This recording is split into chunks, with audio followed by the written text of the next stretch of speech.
Oi, Saulo, e aí? Eu estou lhe vendo aqui na sala.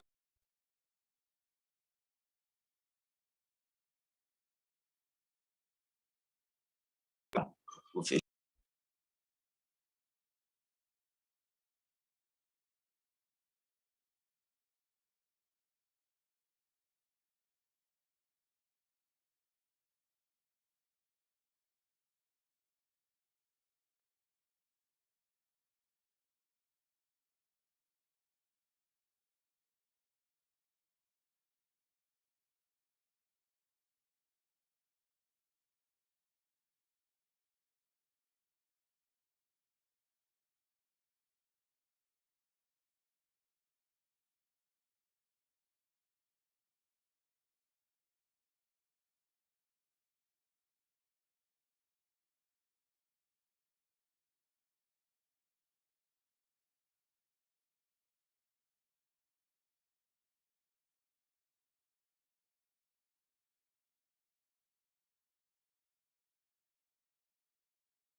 So 10 o'clock, I believe that we can start now our Latin American seminar, Perspectives on Post-Pandemic.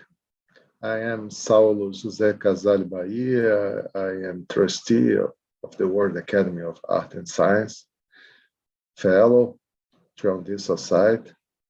I am Brazilian. I'm federal judge and professor here in Brazil. And I have the great honor to start to our meeting. It's the idea was born between some Brazilian fellows, Latin American fellows. We don't have it in our World Academy of Art and Science a formal chapter, Latin American chapter.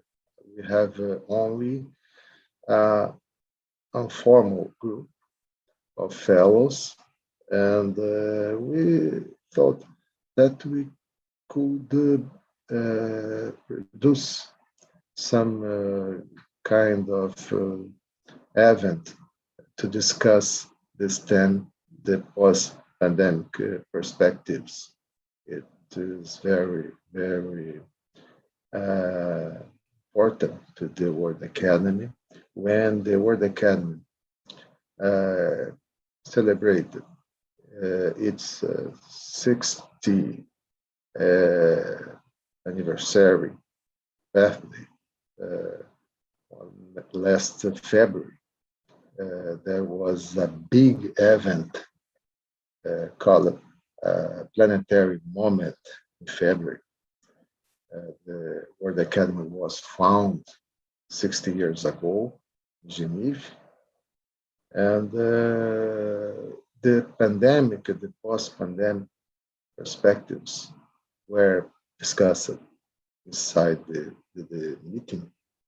And also in our Board of Trustees meeting in March, we decided to enable a project. We call this project Managing Pandemics.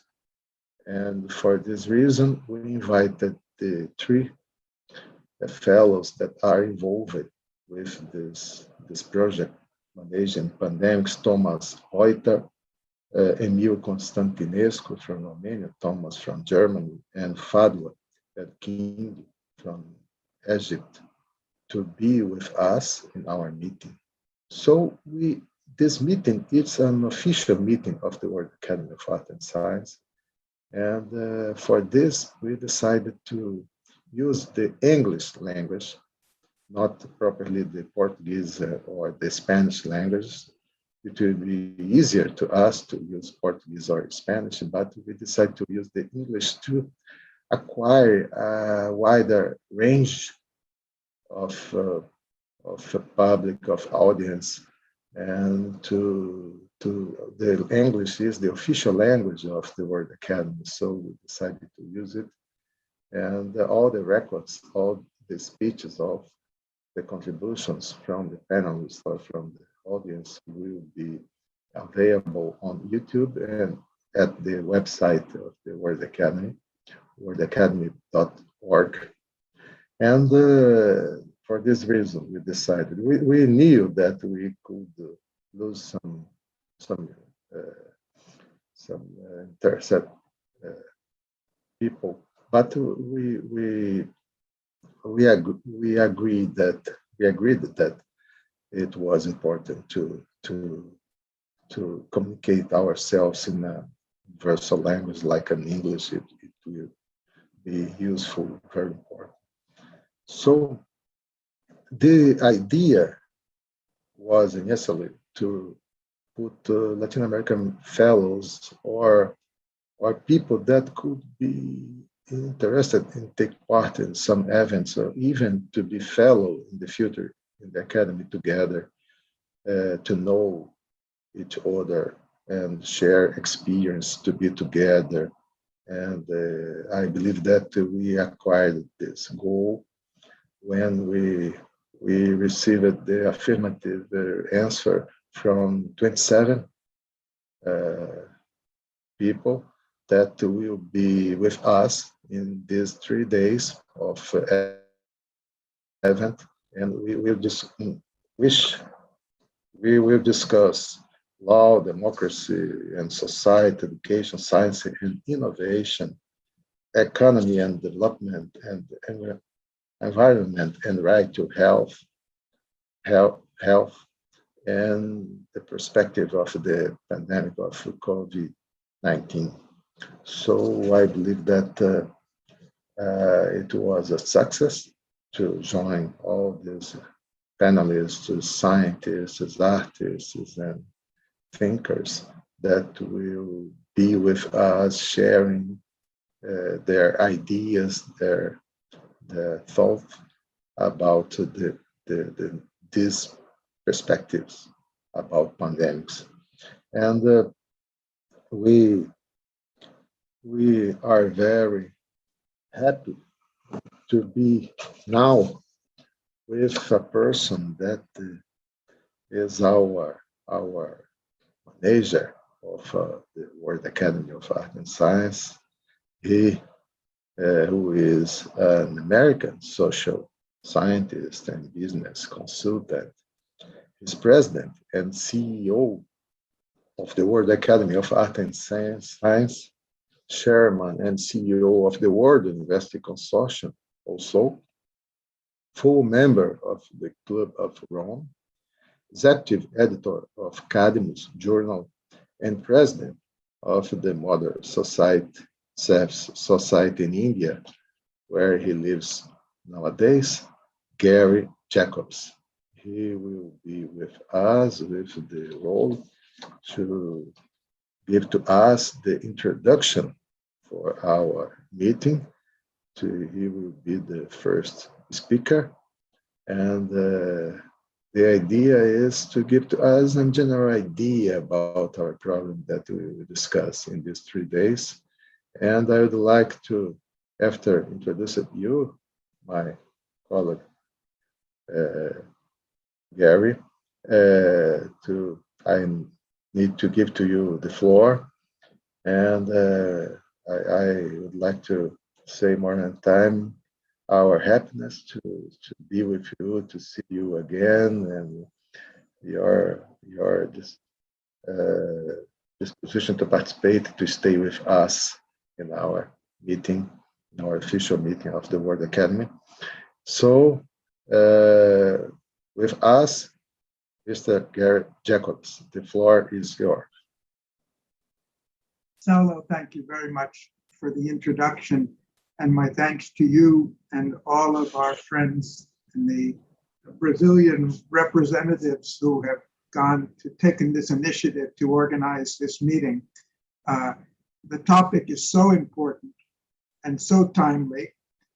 As you said, we've already had a lengthy discussion of it just back in February, and it's been a topic we've been looking at over the last 1 year as events unfolded.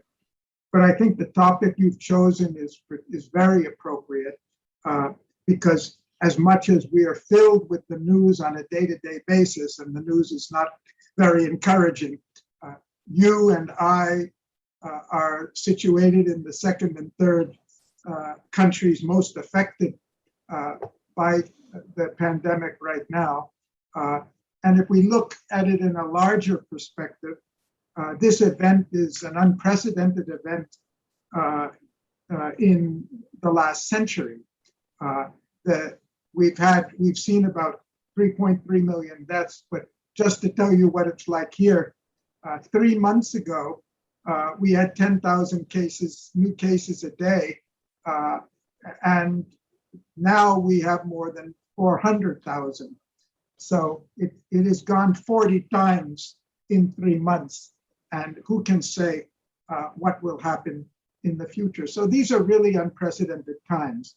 But I think you very wisely said we're going to focus on the post-pandemic topics today, because the media is full of what's happening on a day-to-day basis, and we know it.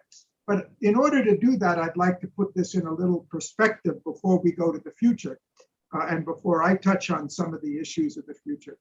I think we all realize that the pandemic was only the latest and most dramatic development of a whole series of very, very challenging developments that have unfolded in the last 4 or 5 years.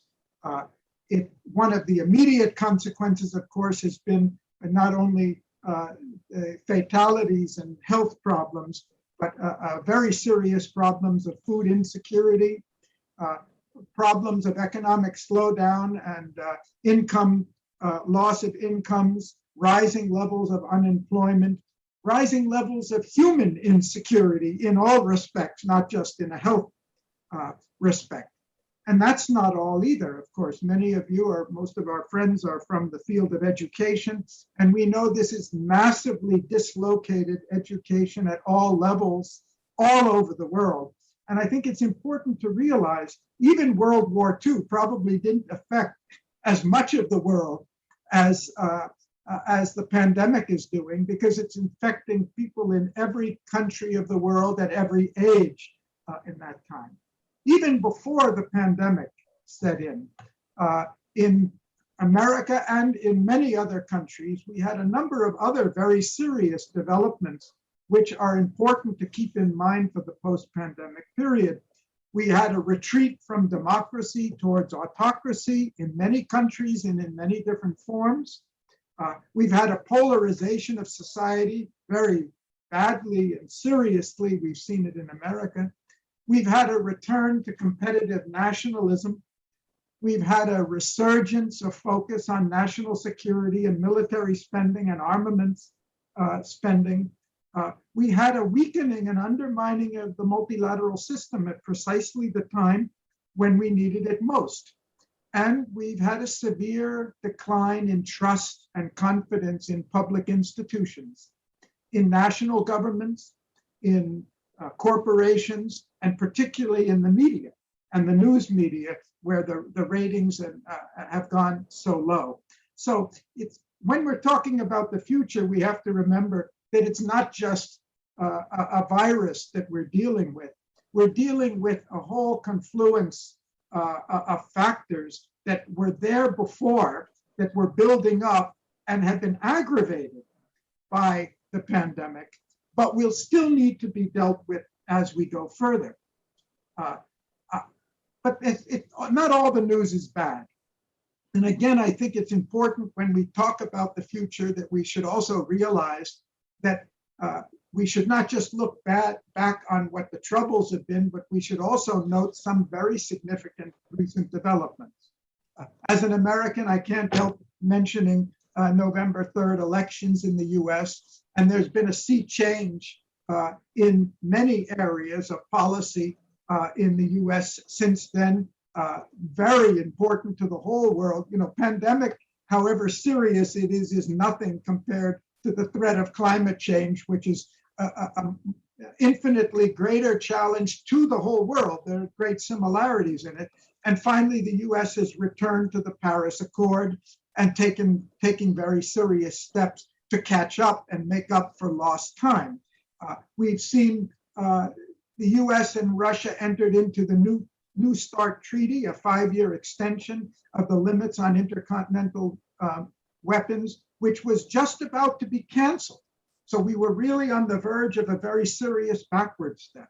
We had the signing into effect, thanks to Honduras, of the Treaty for the Prohibition of Nuclear Weapons, which has been in the process of ratification since 2017, and finally the 50th country ratified it. An unprecedented agreement on trying to ban these weapons.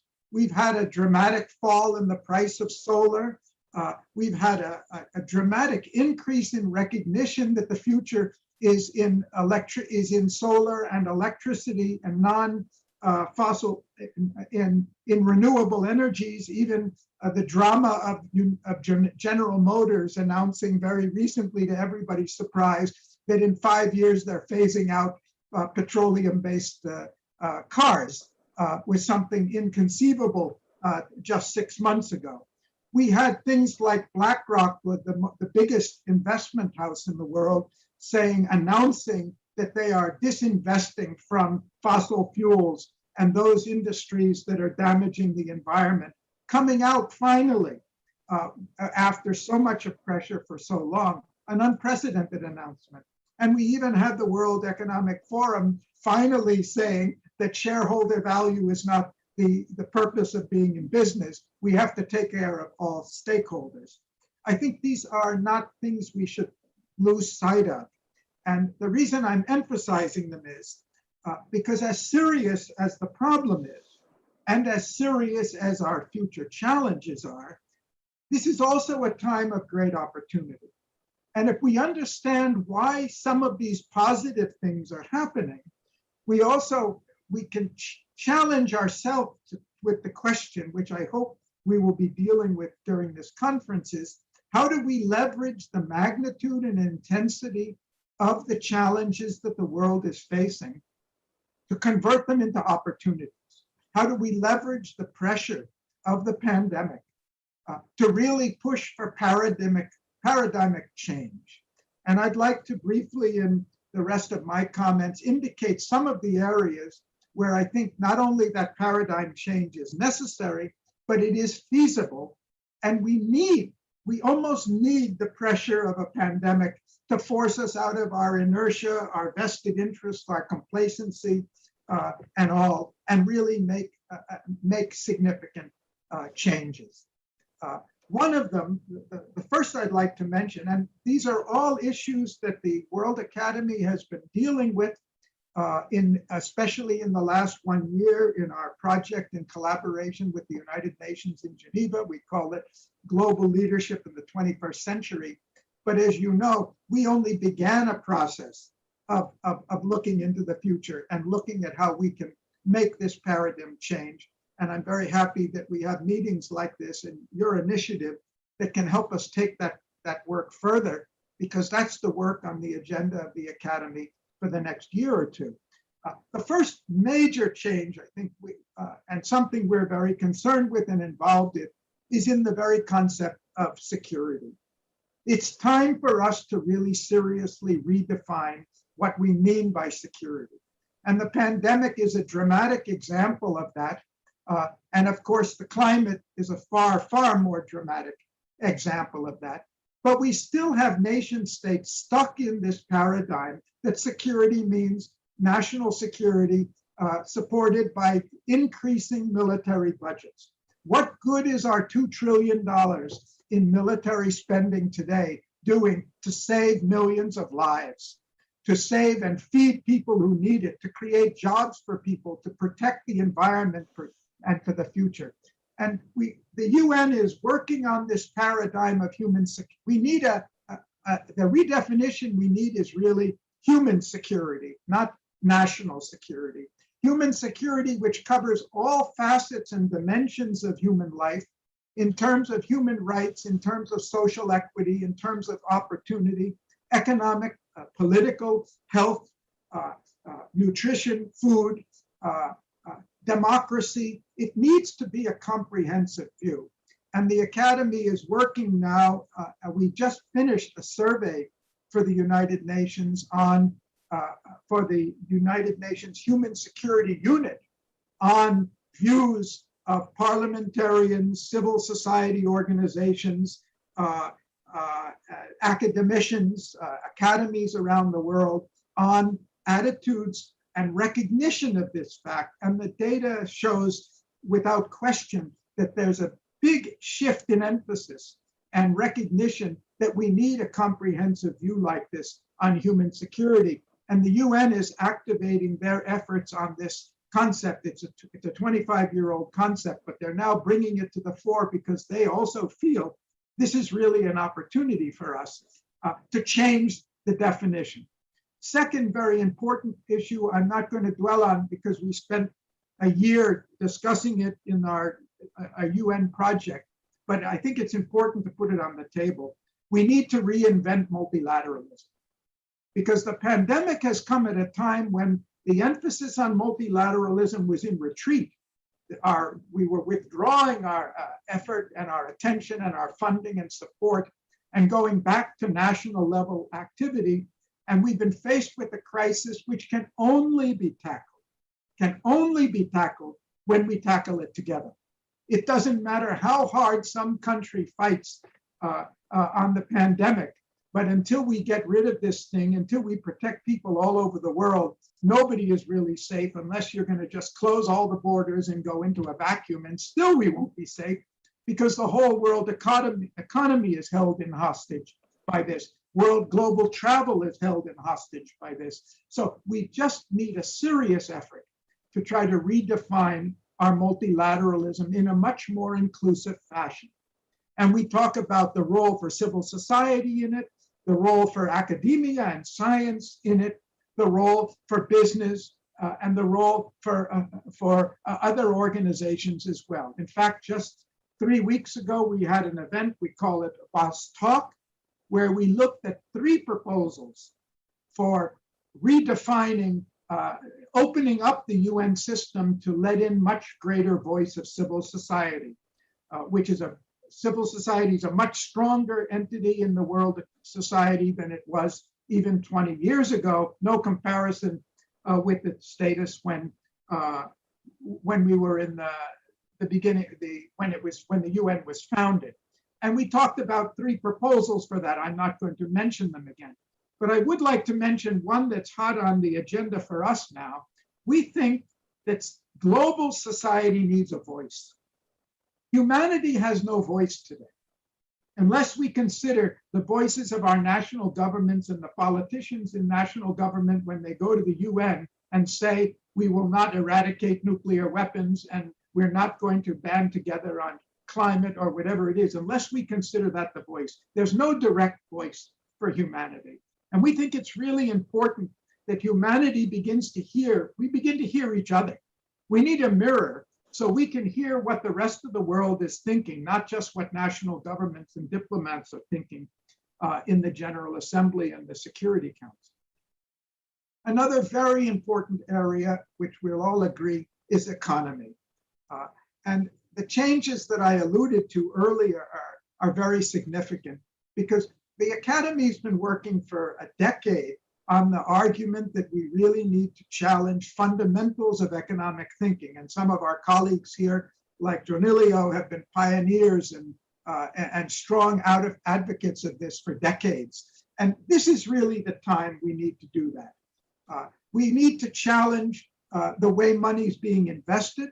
And the Academy is working on 2 projects now, one looking at how private sector investment can be redirected towards the SDGs and sustainable development. And a report was released at our December conference on that, showing what 30 top financial institutions in the world are doing to change their policies and their investment priorities. And we have another report coming up in about 4 months about 100 top financial institutions of their changes and their commitments they're willing to make. At the same time, we have to change the priorities and the financing of public institutions and governments. And we have a project on that headed by Stefan Brunhuber on how governments can generate using, I won't go into it, but using direct financing created by the central banks through cryptocurrencies, money to finance the SDGs and climate change. It's another effort, and we need many more like this. At the same time, we really have to examine opportunities for wide-scale generation of employment. And we have a project in the Academy we've been speaking about on employment guarantee programs. And the crux of this is the evidence that it's cheaper to create a job than it is to leave people unemployed. The costs, the social costs and economic costs of rising levels of unemployment and the political cost and instability arising are simply too great for us. So we need a change in thinking and we need a change in policy. And I'm emphasizing this because that sounded completely unrealistic 3 years ago. But now already we see the neoliberal philosophy is under threat. Governments are practicing new policies that would have been completely discredited a few years ago. And we need to take the momentum of COVID to break through and prove that alternative policies can really work. And we see that happening in Europe. We see it happening in the US. It's happening in many countries, and it needs to happen more. I'd like to just mention briefly a few more areas that I hope you're going to touch on. I believe you are going to touch on. One is education, because the pandemic has completely thrown the global educational system into chaos. It shut down vast amounts of the system from higher education all the way down to kindergarten. And I think it's a big mistake if we just simply wait. We don't know how long we're going to have to wait, but even to wait until the COVID's over so we can go back to business as usual in education. This is a great opportunity for us because we have proven during this 1 year that online learning, that technology-based learning, it's not a full replacement for classroom learning for sure, but it can do some things much better and more effectively and at much lower cost than the classroom. And this is a time for the revolution that we had hoped would start about 6-7 years ago, but the resistance of universities to a change in pedagogy and a change in delivery system was so great. Now it's being compelled on universities all over the world. It's being compelled on even schools, all the way, grade schools all over the world as well. We shouldn't think of waiting so we can get back. We should learn the positive lessons and learn how to do it better and really come out with a new paradigm that will deliver a better quality, lower cost education to many people who don't get it at all today. And then finally, we're challenged by democracy, problems of democracy. We really have to look for new solutions for generating reliable information, because without reliable information, science is under threat. The credibility of science is under threat. Our media is doing as much more pollution than they are education now with the kind of information that's flowing through it. We need to come up with new ideas like one we've been pushing in the academy for a global rating agency for the credibility of information that's coming from different organizations. And of course, the environmental issue is so big, I think it adds up to all of these.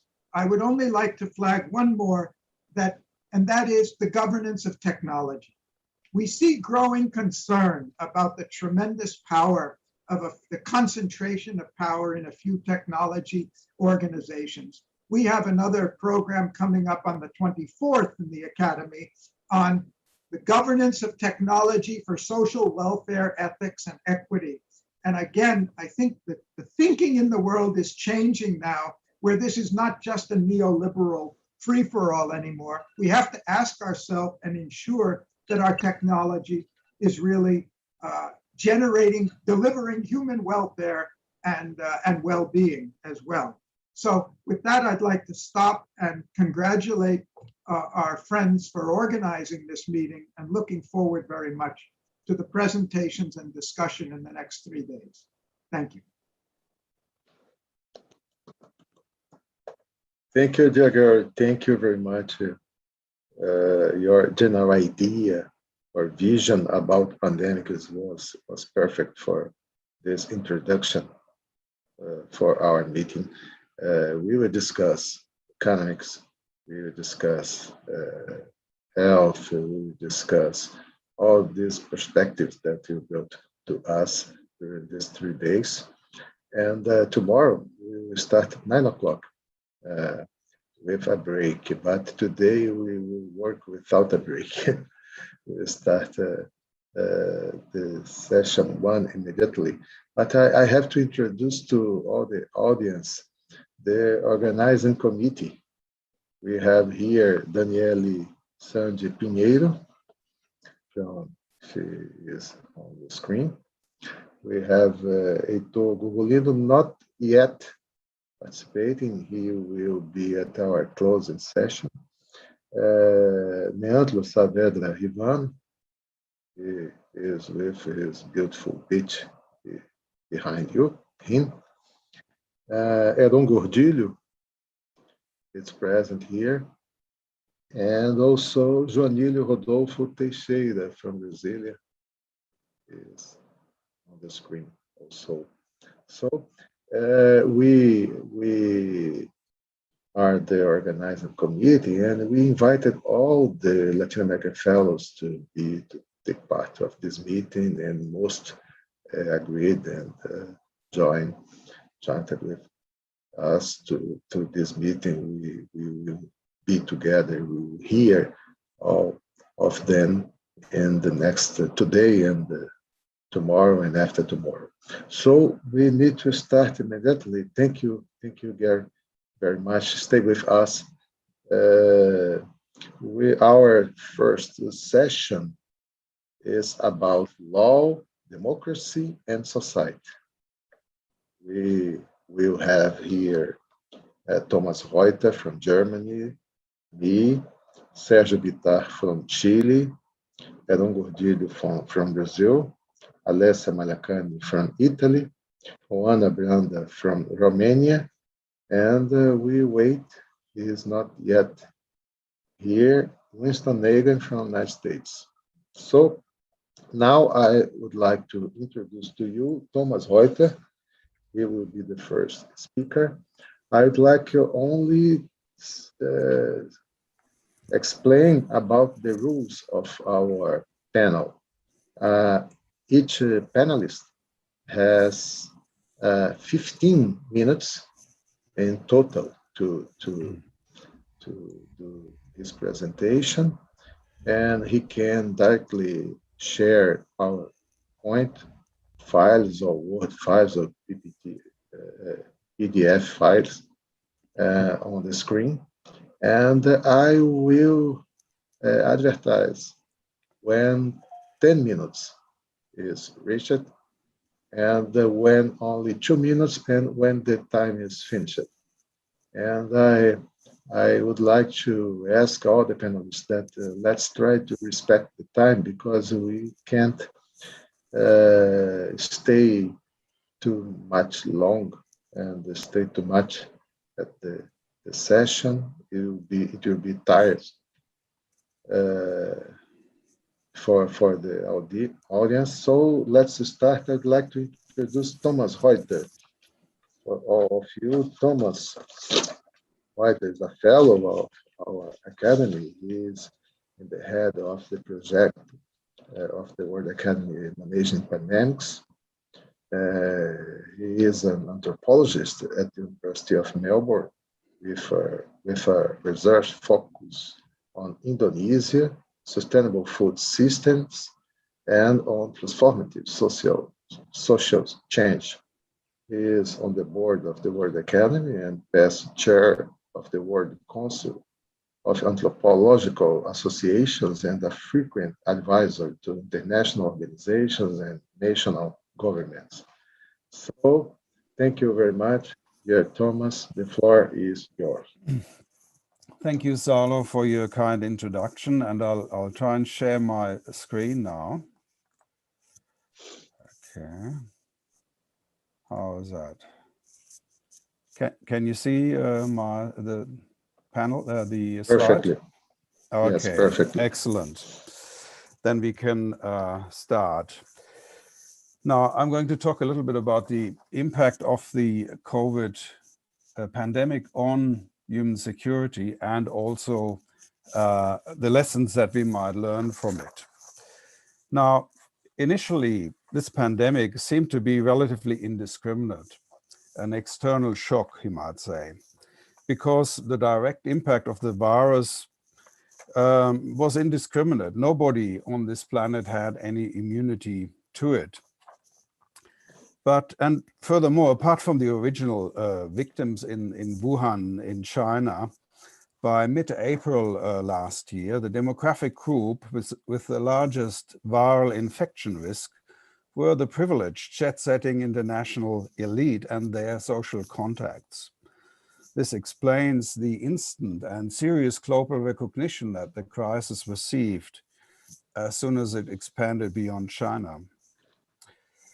Somewhat further along, however, it became evident that the variable stringency of public health measures, such as social distancing, mask wearing, and so on, and the level of pre-existing health system capacity such as intensive care beds, ventilators per capita, and so on, constituted key drivers of infection and mortality, respectively, and that these differed greatly across nations. The impression, nevertheless, remained that COVID did not discriminate in the usual ways. Notably, in fighting the virus, some countries, some relatively poor countries like Vietnam, for example, outperformed some of the richest countries, such as the US and UK, largely because of the policy failures of the latter. And also, it so happened that the climate was not as, it didn't spread as quickly because most developing countries have a warmer climate and a more useful population, both of which held the virus somewhat in check initially. But this impression of COVID-19 as an indiscriminate threat is false, nevertheless. Like all other crises, I will argue, this pandemic is both revealing and deepening an underlying crisis that is set to outlive the pandemic, and that's the global crisis of social injustice. Disadvantaged populations everywhere were soon affected disproportionately by the pandemic. Unsafe workplaces are the workplaces of low-paid workers, for example, in the meat processing industry. Limited access to healthcare, poor diet or malnutrition, and frequency of pre-existing medical conditions, all these together have led to a much higher percentage of fatal outcomes among disadvantaged populations, even in wealthy countries. And in the current stages of the pandemic, inequality expresses itself as variable access to vaccines, as this map shows. That's just recent, the current status. So initially, some 80% of all doses of the first available vaccine, BioNTech Pfizer, for example, were claimed by just a few rich countries. And the similar pattern applies to all other vaccines as well. However, these health and healthcare related inequalities pale in comparison with the different economic impact of COVID. It is here that the tragic consequences of inequality in a crisis situation become fully visible. Economic disruption due to COVID has reduced the food security of millions of people and led to a rapid increase in poverty. Food availability in some places was hit by disrupted production and supply chains, but more often the problem was simply affordability, caused by a sudden loss of employment and other income. In the mainstream daily newspapers, however, we look in vain for a league table comparing the number of deaths across countries that are caused by COVID-induced food insecurity. That kind of news is not seen as relevant to elite and middle-class newsreaders in wealthy Western nations. The latter are the worthy victims of the crisis, while the poor are not worthy of attention, it seems. Indeed, they must be hidden to conceal the crime of passive manslaughter committed against them, because hunger equals poverty. Now, okay, can I show that? Yeah. And this slide illustrates this relationship very clearly. It's also not considered news because it's a kind of an old hat. Hundreds of millions of people have long been food insecure, even when global food production was in surplus. And until 2014, we could hide our shame behind the fact that poverty and hunger figures were at least shrinking. Since 2014, however, serious climate change impacts and other factors have led to a global rise in hunger by 18%, even before COVID. And under COVID's economic impact, poverty has been skyrocketing, so that additional hunger seems now set to kill more people than the virus itself. While for some, the corona-associated shutdowns of economic activity were a minor inconvenience. For others, the impact on their livelihoods was devastating or even life-threatening. Around the world, people in low-paid and unstable employment and without household savings were the most likely to become instantly food insecure, not to mention housing, education, and health insecurity. The UN World Food Programme estimates that the number of people experiencing crisis-level hunger rose to 270 million by the end of 2020, and an increase of 82% in 1 year. Oxfam estimates that by the end of 2020, some 6,000 to 12,000 people died each day from additional hunger due to the pandemic. And this crisis could persist in developing countries for a decade or longer, when hopefully we have long overcome the virus. There are huge inequalities in national crisis response capability also. Developing nations they have very large proportions of workers in precarious employment, like India, for example. Their governments lack the financial reserves to support them. In India, the demand for support for families made insecure by unemployment is much greater than in the US, for example.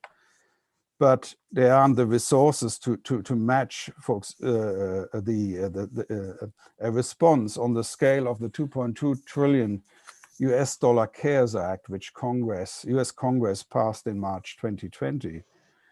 And what is particularly worrying about the situation in developing countries is that of September 2020, 84% of the IMF loans were encouraging, even requiring countries to adopt austerity measures in the aftermath of the health crisis. Such austerity measures could entrench the new levels of poverty. In short, loans may increase the capacity of poor countries to respond in the short term, but it may come at the expense of increasing the secondary economic impact, and that means more poverty. So apart from income loss, another issue is rapid local price increases in food. Now this in some shows the food spikes in 2020 in a number of badly affected countries.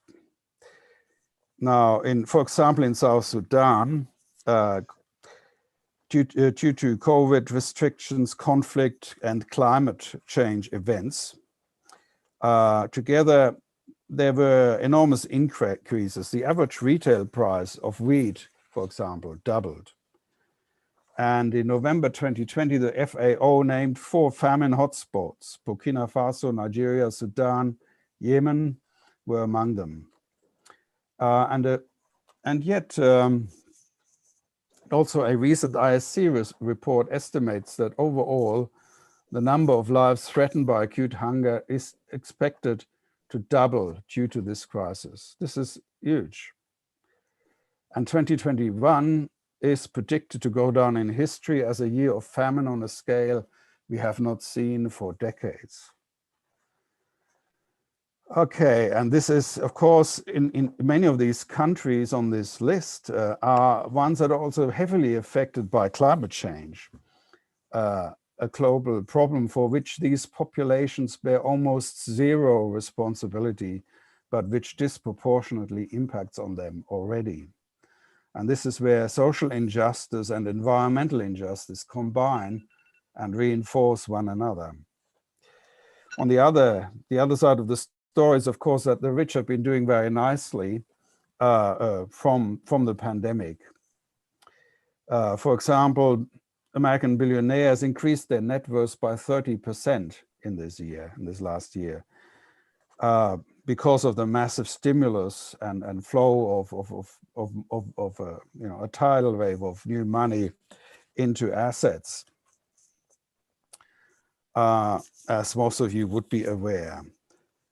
So if that new COVID-induced wealth increase of just the 10 richest billionaires were to be distributed, according to Oxfam, it would be enough to prevent anyone on Earth from falling into poverty as well as pay for vaccinating every human being on the planet.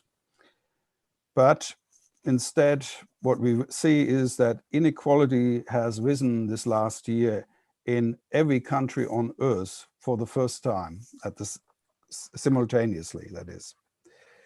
Thomas, the So- time is already over, but please finish. Okay, let me finish. Now, the question is, what can be done? Let me just some conclusions. First of all, the impact, the economic impact, and the poverty caused by COVID could be reduced, or from perhaps lasting a decade to just 2 or 3 years, according to the World Bank, with the right policy. And we see here that, the way an external shock affects a society is that there are certain areas, certain subsystems that are immediately impacted, but the others are impacted indirectly. And this is what I've been trying to explain. Now, if there are some measures are introduced, then to reduce inequality, then the impact of the crisis in terms of hunger and poverty could be greatly reduced. So it'll make all the difference. And if we don't, I mean, this is a rational way of responding to these crises. It's not about charity. It's not about compassion alone, though surely we should have compassion with those people affected. But there's also indirectly, there are ways in which, such as migration, ways in which everyone will be affected by the consequences of this rising poverty. So it's very much a rational course of action. And and I think it's surprising, though, if you look at some of the reports that have come out on the crisis from the International Science Council, for example. A 53-page report only mentions inequality once in passing. That's not good enough coming from science. As rational people, we should urge policymakers to tackle inequality because it's the rational thing to do. Therefore, I think there's much evidence to prove that with the right policies, inequality can be reduced, and environmental protection too is largely a matter of political will. Therefore, as scientists, we should insist we must have social solidarity and environmental justice, not Hunger Games. And we've all seen the Hunger Games symbol, people in Myanmar using it's a bit of a meme of our times. That stands for this kind of solidarity that we should also get behind. Thank you. Okay, thank you. Thank you, Thomas. All the questions, we will receive some questions from YouTube and from the audience here at Zoom. Yeah. And at the end, we can send it to the speakers, and they will be able to answer all the questions. Let's follow the program. Now it's my time to speak. I would like to share with you a small PowerPoint presentation. And I'd like to talk about the pandemic as a political systemic crisis. And I will be very direct in my exposition. My first work is about economics. Economics is defined as the study of choices in the face of scarcity. And governments take care about scarcity. Governments will regulate, induce, or provide activities related to the production, distribution, and consumption of scarce goods. And my point is, my contribution to the debates is, if scarcity is removed from the immediate horizon possessed by individuals in a society, or if individuals do not see the imminence or real possibility of being placed at undue disadvantage due to scarcity, there are spaces for governments to promote the distribution of resource surplus and others, the needs of less favored social groups, or create situations of more social equality. We will call this government posture as a promoter of solidarity. But when these surplus resources diminish, or when there is a market risk to individual wealth, employment, or access to scarce goods, governments are sought to ensure stability or the status quo. So I put in my PowerPoint these two kinds of posture. As promoter of solidarity is the posture 1, or the posture 2 as a promoter of status quo. And this second posture is like, it's more important. The most important is to preserve, to maintain, to protect. And in this kind of thing, in this kind of posture, for instance, it's very usual.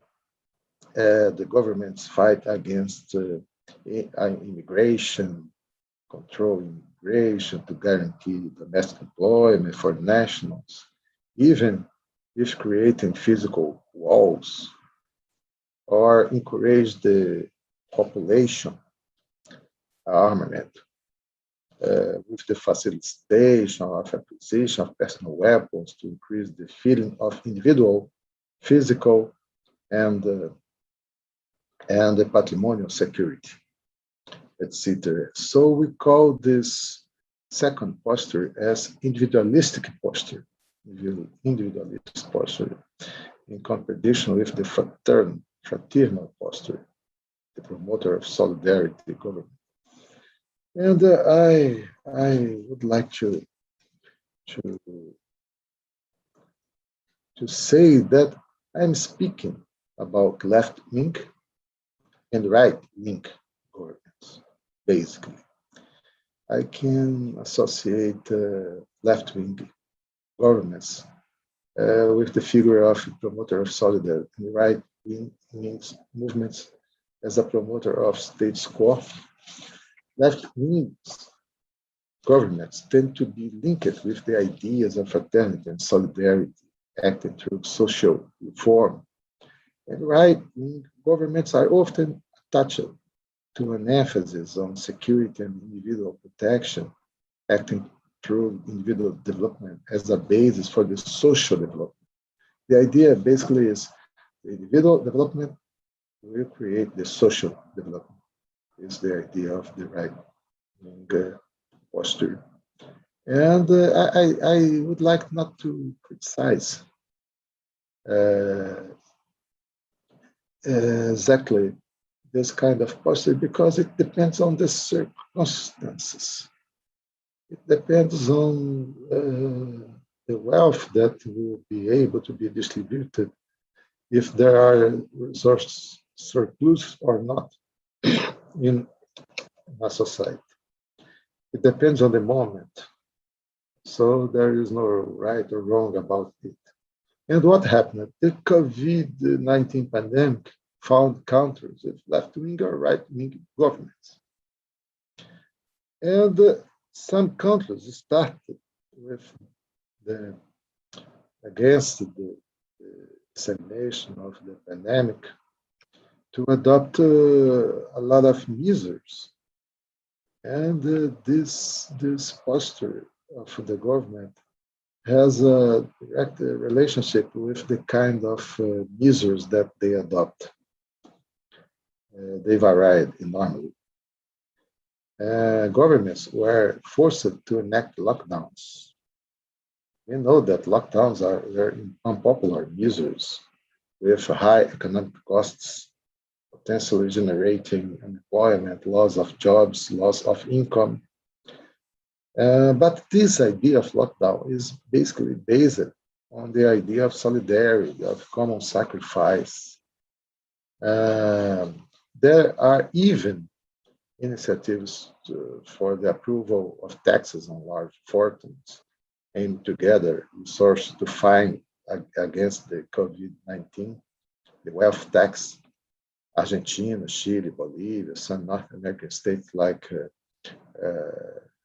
California, where the Democrats predominate, the United States. And we see social isolation, limits of circulation, and so. All of these postures are postures of solidarity, even with the costs associated with them. But governments with an individualistic posture, the right-wing governments, try to imagine the market or the economic reasons they are very concerned about them. And sometimes they put themselves against the lockdown for the market, for the job, for the enterprise, for the economy. And they battle the fear of loss of jobs and income. The government, for me, it's a kind of political calculus. The leader imagine that if he is for the market, at the end will be in the arms of the population, carried by the people, because they protected the jobs, the economy, the market, the stores, the money, and so on. So the idea sometimes was to be for the market, to not agree, with the severity of the epidemic. Sometimes they minimize the risks of COVID-19. Trump has the ability to face it, sometimes even with the use of drugs of very controversial clinical efficacy, like ivermectin or hydroxychloroquine. Some leaders told us that it's inevitable. Everyone will contract COVID. Most will suffer. Some will die. Let's go ahead. It's even, we can see, minimizing the risk. Leaders show in public the deliberate absence of the use of protective masks, in addition to attending and participating in agglomerations. If you see right-wing and left-wing in the United States, you see that the protection masks became an external identification sign of the ideological position of the politician. Democrats carried, Republicans did not. And negationism in relation to the vaccine is directly related to the negationism in relation to the pandemic. Individualistic governments are hesitant to adopt effective and quick measures, and they are criticized for that. They insisted on speeches about the existence of unwanted side effects with vaccination. Our president in Brazil declared that he is right in spectrum, declared that he will not take the vaccine to avoid transforming himself into an alligator. So here in Brazil, when someone took the vaccine, they say that he will become an alligator. He will be an alligator. They incentive sometimes drug regulatory agencies to demand rigorous tests on the effectiveness of the vaccine. Well, we can see with the position of the government, the inclination, the spectrum of the governments, how they deal with the pandemic of the COVID-19. And it's not a realistic calculus, but it's a political calculus for the market or for solidarity. It's a choice that they have to take, and the population is influenced by the positions or decisions of their leaders. And it's my contribution today, a small exercise of political science. Thank you a lot for your attention. And any questions we can discuss at the end. I would like now to continue and introduce now the next speaker, Sergio Vittar from Chile. He will speak about the threats and opportunities for democracy in Latin America.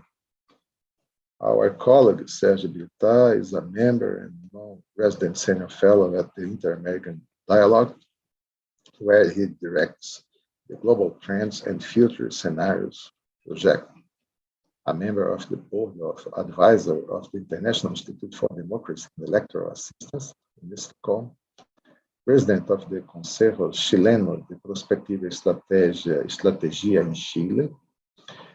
He served as Minister of Mining under President Salvador Allende, 1973. He was elected president of the Party for Democracy in 3 occasions, 1992, 1997, 2006. Senator in Chile, 1994 to 2002. He served also as Minister of Education under President Ricardo Lagos and Minister of Public Works under President Michelle Bachelet. And I have the honor to introduce and give you the floor, Mr. Sergio Vittar. Welcome here with us. Your mic is closed. It's open? Open. Julius, thank you. Thank you, Saul.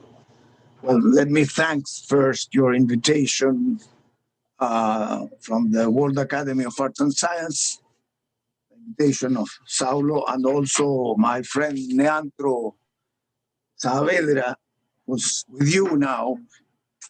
And I'm very happy to be with you after listening to your presentation and the one by Thomas Reuter.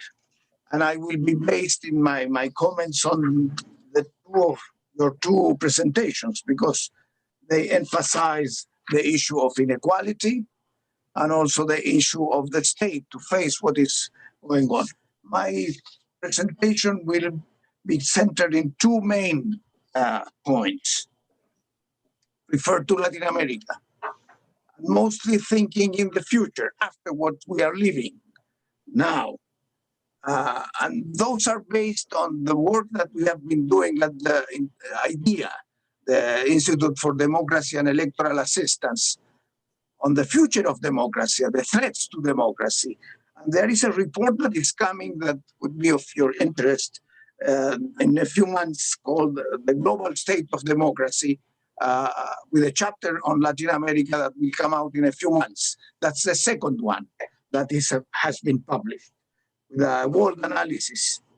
And the other basic elements that I will present are going to be published in a book that we wrote with two other friends, one Mexican and one Colombian, all of them working on foresight in Latin America to see what are the possibilities that are open now. And if we take the opportunity, we can make changes.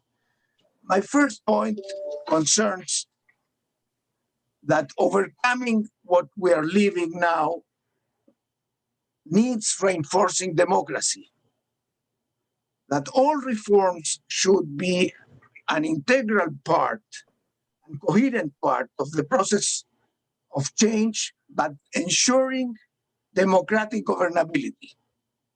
In that sense, we have been defining the concept of democratic governability as the following one. That comes out from the work we have done on transitions to democracy and the need to have a stronger procedural and cultural elements of democracy to be reinforced in order to achieve results in any case, in any transformation process that is pushed for the future. The idea is that democratic governance is the quality of a political system of generating legitimate governance, elected by the people and in fair elections, capable of effectively providing economic and social progress. The delivery issue is crucial to legitimize this process. Inclusion and sustainability, more equality and citizen participation. Democratic governance involves a leadership capable of leading a process without rupture or interruption, which runs along institutional and peaceful paths within the framework of a rule of law and is supported by an electoral and parliamentary majority. It's not the case in most of our countries. And finally, its strength is increased by a strategic narrative pointing to a desired and shared horizon, and with good governance, capable of meeting basic needs and aspirations of the most vulnerable sectors and citizens who feel left behind or left out of the benefits of economic prosperity. So the basic idea, even that if that definition appears to be a little utopian, you need to have views of what you want to achieve in order to move in that direction. So the basic concept is that threatening democracy, as is the case now, will make much more complicated the way out of the crisis that we are living now. That's one of my first definition. So you cannot do that only from a technical point of view or purely scientific point of view without entering in the concept of democratic governability to achieve results. And then the issue of how you strengthen your democracy, and I would say a few words about that. The second point concerns that based on most of the diagnostics that have been represented until now, we need to present a strategic view of the future, a long-term view, in order to motivate the strength of a change and social forces and political forces. You need ambitious transformations. And I think what I've been perceiving in all those countries in Latin America is that the pandemic has opened new opportunities that were blocked. And you can, even without being non-sensitive to what has happened, a sort of blessing in disguise. So it has opened possibilities that if there is a vision of the future and enough political force, you can achieve results. So if you don't include and introduce hope in this task, you will not make big changes as you need to do to confront what we are having now, exacerbating what we had before. So now, what could be these major changes for the future? And in all the works we have been reviewing and doing and working on that, at least I would like to mention the following one that should be introduced in all our perspectives. First, the construction of a new social pact, a new social contract. And that will include a stronger state, not a bigger state, new instruments, but basically focusing in the provision of basic goods and services in education, health, housing, pensions, and security. And moving towards a view of universal digital access also. So in that sense, how to build that? how to increase inclusion, and moving perhaps to the progressive basic income concept, and also on women's rights and paying care, the work that most women do, and also considering the effects that digitalization will have on the on unemployment. That's a very critical issue, immediate and in medium term. Also, the concept of the social debate to discuss the way to build that with all political sectors and pushing for consensus. And one basic element would be the transformation of the public health system. That probably will be the first stage of the building of this new social pact. And the other big issue is tax reform and international resources to finance this process. Now, a second basic element of the transformation is the consolidation of democracy now and the deepening of democracy in the future. And then we have emphasized mainly how to improve the electoral system and democracy, elections, democratic elections. Without that, there is no democracy, no legitimacy to democracy. The control of states of emergency, pushing for dialogue and political participation, and new forms of consultation and participation, and also the limits to the military as elements to control the public order, and the reform of the police in view of the big increase of social protests that will happen in Latin America as a democratic expression, but that may be involved and infiltrated by political violence. So a third major factor and part of this major transformation is the issue of a change in the productive structure of Latin America. We are very, very backward on that sense, so it has to be considered as part of the scheme. And finally, I would say the issue of the global view of what is going on and how Latin America can play some role on that. The point is that we need a voice, one voice, for coordinated voice of Latin America in a situation what now, as we perceive it, that's very fragmented without relevance at all in what would be the rules of the global system that will be built in the future. And on that sense, I just want to mention the fact that we have this year the American Summit 2021. Probably it will happen. Could we think in terms of an hemispheric agreement around democracy and human rights? The Democratic Charter signed in 2001 will have 20 years anniversary this year. So can we rethink what we have done in Latin America?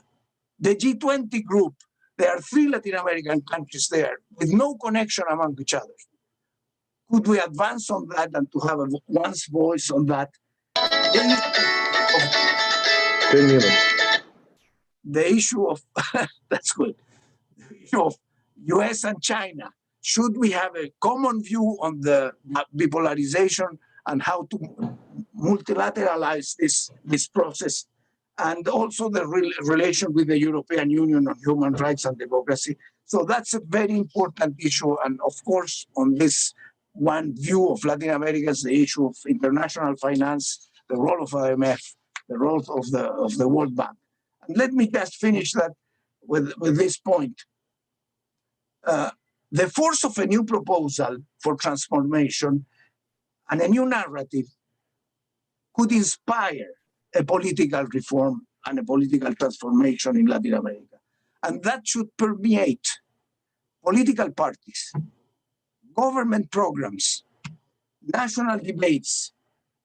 We are facing this year until 2023, in the next 2-3 years, the super cycle of elections. All Latin American countries will have elections.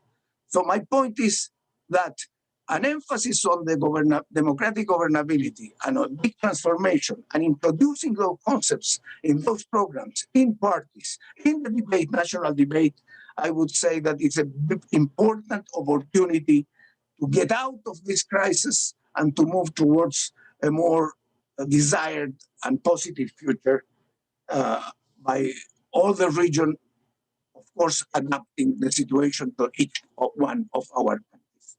So that's those are my two points that I wanted to reinforce in this presentation to you in a positive perspective of what we can do if we really face what is going on and we have hope and we present a transformation program that could be consensuated and discussed with public dialogue and deliberation in our countries. Thank you.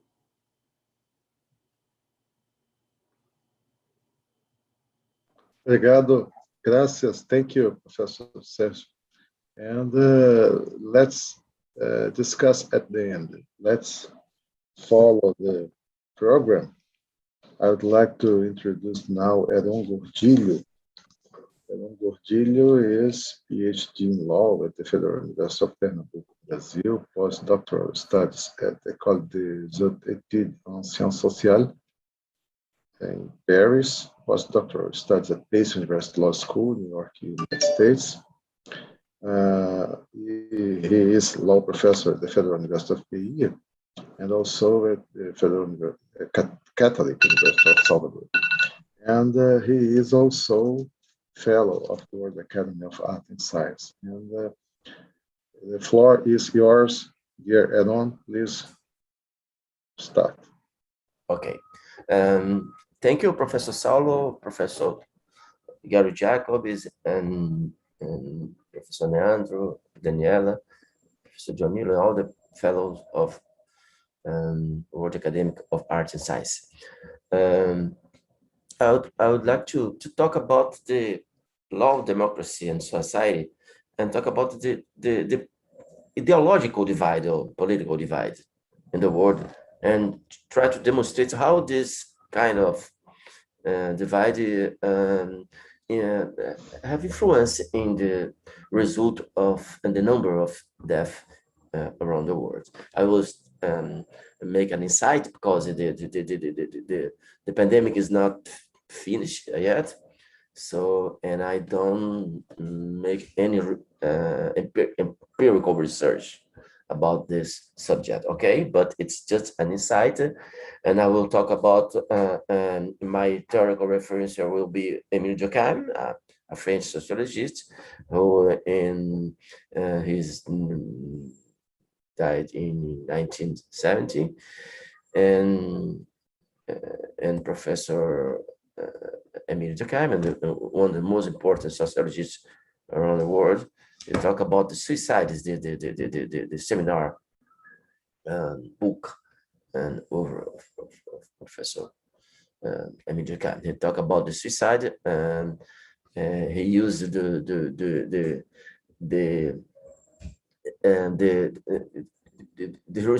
research, yeah. The first is that most important. He said that the most important is the institutions. He put the subject of study in the institutions. It means beliefs and models of behavior instituted by the collectivity, and study the phenomenon attributed to the society at large rather than specific actions of individuals. And it is one of the most important architects of modern social sciences. In suicide, he talk about the four kind of suicide: the egoistic suicide, the altruistic suicide, the anomic suicide, and the fatalistic suicide. The egoistic suicide and anomic suicide has in common the low level of social integration, a lot of division. And the altruistic suicide and fatalistic suicides talk about the too much social integration, too much rules, and the everyday life, the routine, in case of fatalistic suicide. And he had a lot of conclusion, but it's not important now. What I would try to make this insight is that in the case of Brazil, for example, Brazilian disagree over everything from eating out the restaurant to reopen schools.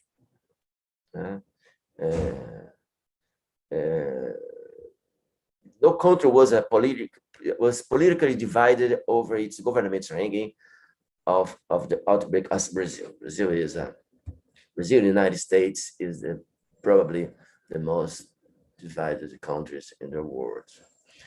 And shutdown, for example, now with restaurants, stores and other public space around the country closing their doors, most saw COVID-19 as a serious economic threat to the nation, and is a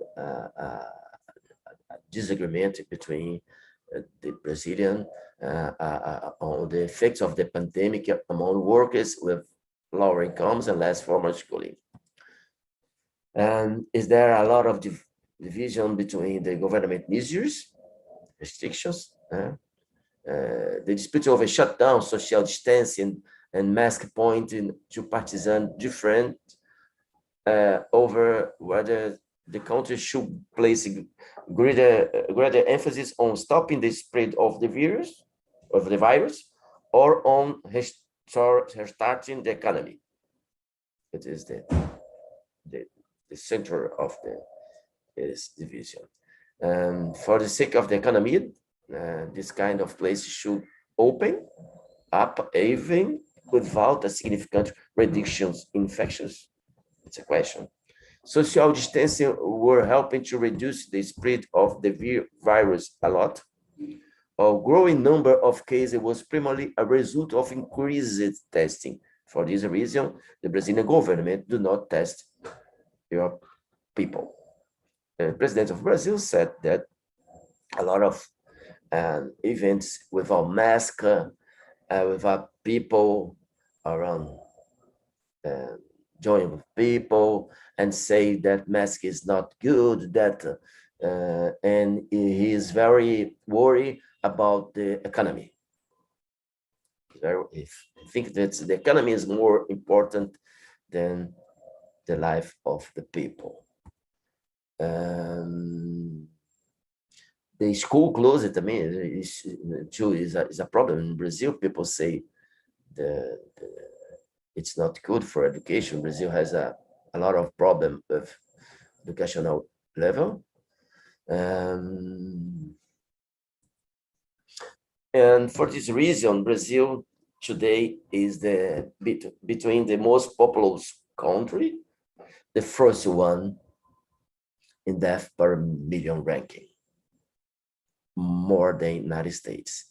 So we can say the ranking, Brazil is the first, United States the second, Mexico, Russia.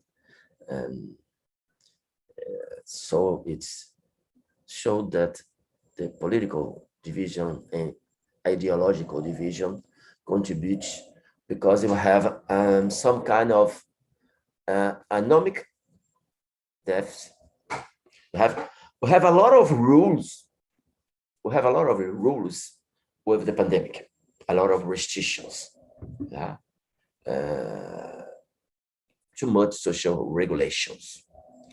At the same time, we have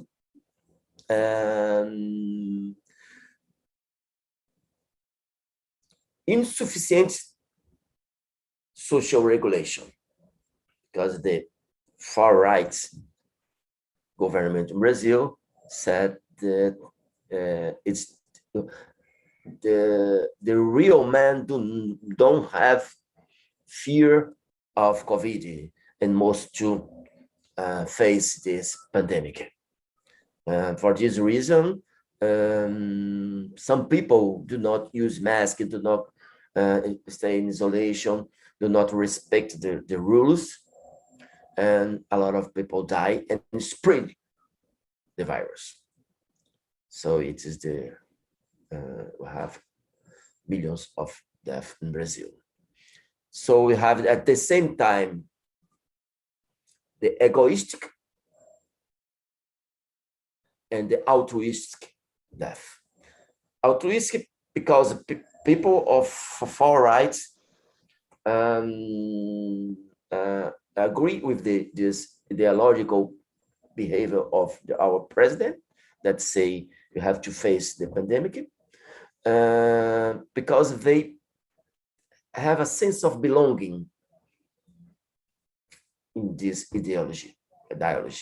So people People agree with president, and people do not respect the rules of and restrictions, and to avoid the pandemic spread. Okay, and for at the same time, people live in a lot of restrictions with your freedom of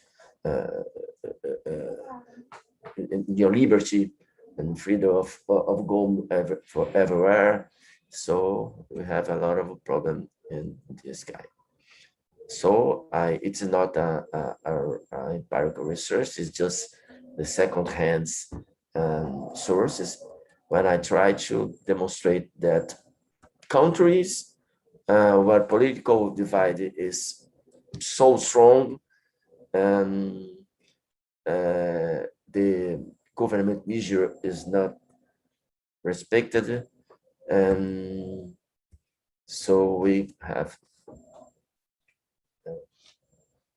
most people die encountering us: Brazil, United States, Mexico, Russia, Indonesia, and India. It is my contribution. And thanks to Professor Saulo, thanks to my fellows of World Academy of Arts and Science. Thank you, dear Elon. Maybe India surpassed Brazil nowadays. I believe that the data are not so This correct. is Has more depth information for 6 years ago. Oh, 6 days ago. 6 days ago. 6 days ago. Look at Yeah. how the pandemic could be changeable. Well, thank you, dear Elon. Thank you for your presentation.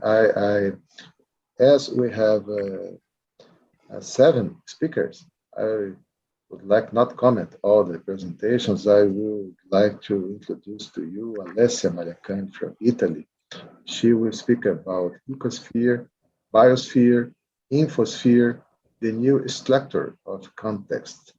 And Alessia is a senior researcher at the Centre Georges Simmel and the PhD at the University of Paris, Panthéon-Sorbonne, and École d'Hautes Études en Sciences Sociales. She's visiting professor in Porto Alegre and Rio de Janeiro, Brazil.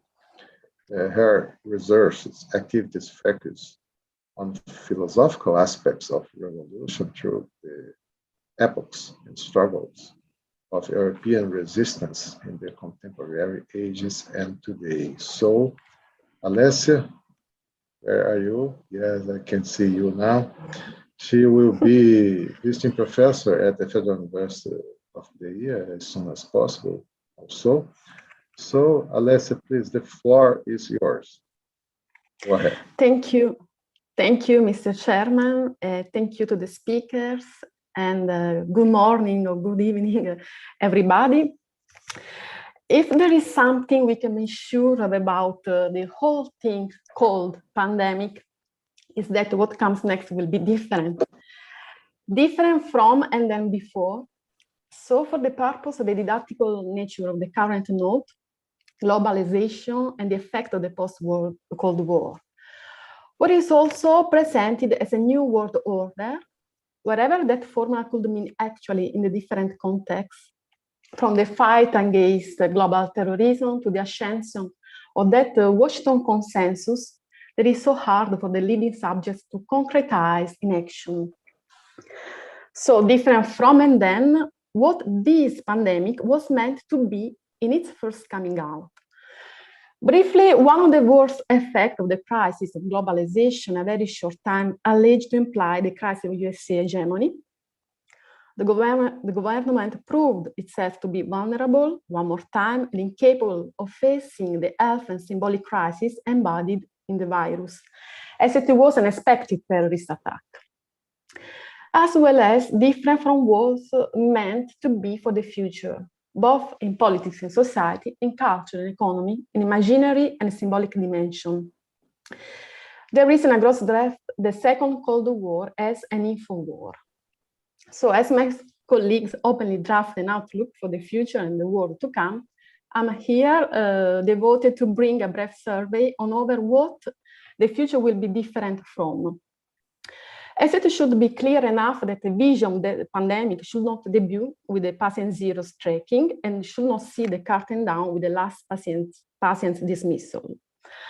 Pandemic does not fall from the sky, nor does it come out from the hell. Pandemic, just like other series of attacks, contagion, or terrorism, live within our societies and are calmly sit among us, just waiting for the right time to show up.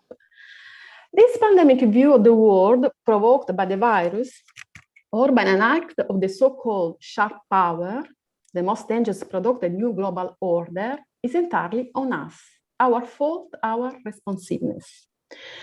So firstly, there is no doubt that we did not see it coming. We, whoever or whatever this we is, did not provide for a correct forecast. Even the well-known report for the CIA presented some years ago by Alexander Adler ignored the real impact of a pandemic. Secondly, if we did see that some kind of health crisis was about to come on scene, we did not see what was really coming. The pandemic, to the some authors refer to, is not the current pandemic, whose disease is better known under the acronym COVID-19. This pandemic is not a medical event, nor a healthcare event, or a widespread research platform engaged in vaccine strategies and antiretroviral pharmacotherapy. This coronavirus pandemic event is a social, cultural, political, symbolic phenomenon, and a complex one. Not only has it engaged governmental strategies of health protection based on the conculcation of personal liberties and human rights, where it is the word human at stake in this very context, but it has implied a complete restructuration of the state institutions, such as the intelligence agencies. So the first process was already tested in a softer way during the Western rediscovery of terrorism in the opening of the century, see the Ground Zero attack 2001. The second process was put under examination too, soon after the end of the First Cold War, 1989-1922, and before the opening of the Second Cold War, 2008, and the financial crisis. The latter being marked by the spreading of a three-actor stage, US, China, and Russia. Almost a 20-year span, including the momentary lapse of reason, consisting on the rebirth of the terrorist phenomenon and threat, of course, and at the turning of the century. Not only were the traditional freedoms and guarantees suspended and put in the background, but also they lost their constitutional traits that had been placed at the top of the legal political order. The New World Order, the order of the end of bipolar equilibrium and the rise of globalization and geopolitics, was not much of an order, despite the interested enthusiasm of the many believers and the superficiality of the many criticists, the binomial forces of market and empire being the misleading standpoint of the actual chaos to come. Whatever be the credo, this crisis will forever alter the vision and the practices of the so-called world order, as Kissinger summarized. So after pandemic, nothing's going to be the same then. How many times have we listened to this sentence? Meaning perhaps that capitalist order is going to be globally upset by this pandemic? And what if it could find a better way to achieve its results? On the other hand, meaning perhaps enslaved Zizek own words that what we need is a new socialist shake of the world for the new post-pandemic order to come. And what if these new socialist trends were in fact some kind of new authoritarian sets, or worse, a path to a new conformism based on fear and paranoia? So none of those simplification helps. The world is not about to be shaken by the pandemic. It is just going to achieve a consolidation and affirmation of the last two decennial trends. Some brilliant observers have correctly recalled Sarajevo 1914. On the other hand, if we assumed that the recent pandemic is a tragic effect of the criminal, fatal, lethal strategies of capitalism and its order, we should also assume that the pandemic itself is a sort of capitalist product, meaning struggle of oligopolies, there is this time medical and biological ones, disinformation, misleading facts, marking the specific info war, geopolitical trends toward assessment of the checks and balances among the three powerful empires, each so different from the others and their political economical strategies. On this plan, the current coronavirus plague is also a financial disease, a serious one, much more than the subprime crisis in 2008. A military opportunity, as for the battlefield edification geopolitical relations, and a social cultural plague, having the purpose, unintentional as it may be, of depressing the best resources in the community and the reshaping of territorial attitudes all over the world. So Latin American literature offers perspective, provide a deep insight into the contradiction of the global system, call it world order or not. In this ongoing debate, we will find out that the search for a vaccine could be a war, both cultural and financial, or that the pandemic could evolve toward both negative and positive feedbacks. The first implying a dynamics of crisis to be stepped over, the second looking at the catastrophe to come. Finally, we can make ourselves the example of how the pawns through different systems will work instead of the limes. In Europe, the prestigious Le Monde Diplomatique, a few days after the end of the first lockdown, offered a comprehensive formula stating "Emergence sanitaire, réponse sécuritaire," that we can translate now by health urgency, authoritarian insurgencies. Meaning that for Europe, the case of pandemic was also a democratic case, which implied a rapid crisis of democracy, freedom, and fundamental rights, even without an increased protection of social rights. When we first spoke of the new Cold War in the terms of three-actor stage in Salvador de Bahia in April 2020, in Naples and in various radio interviews during last summer, it was news. Now, political observers are seriously taking into account that the pandemic and vaccines are a real perspective for a new Cold War, one with democracy and human rights crisis, meaning that an authoritarian political view becomes systemic during a pandemic where limitation of human rights and democracy is even justified by health emergency. It becomes system because no democracy invested the resources in implementing a healthcare system.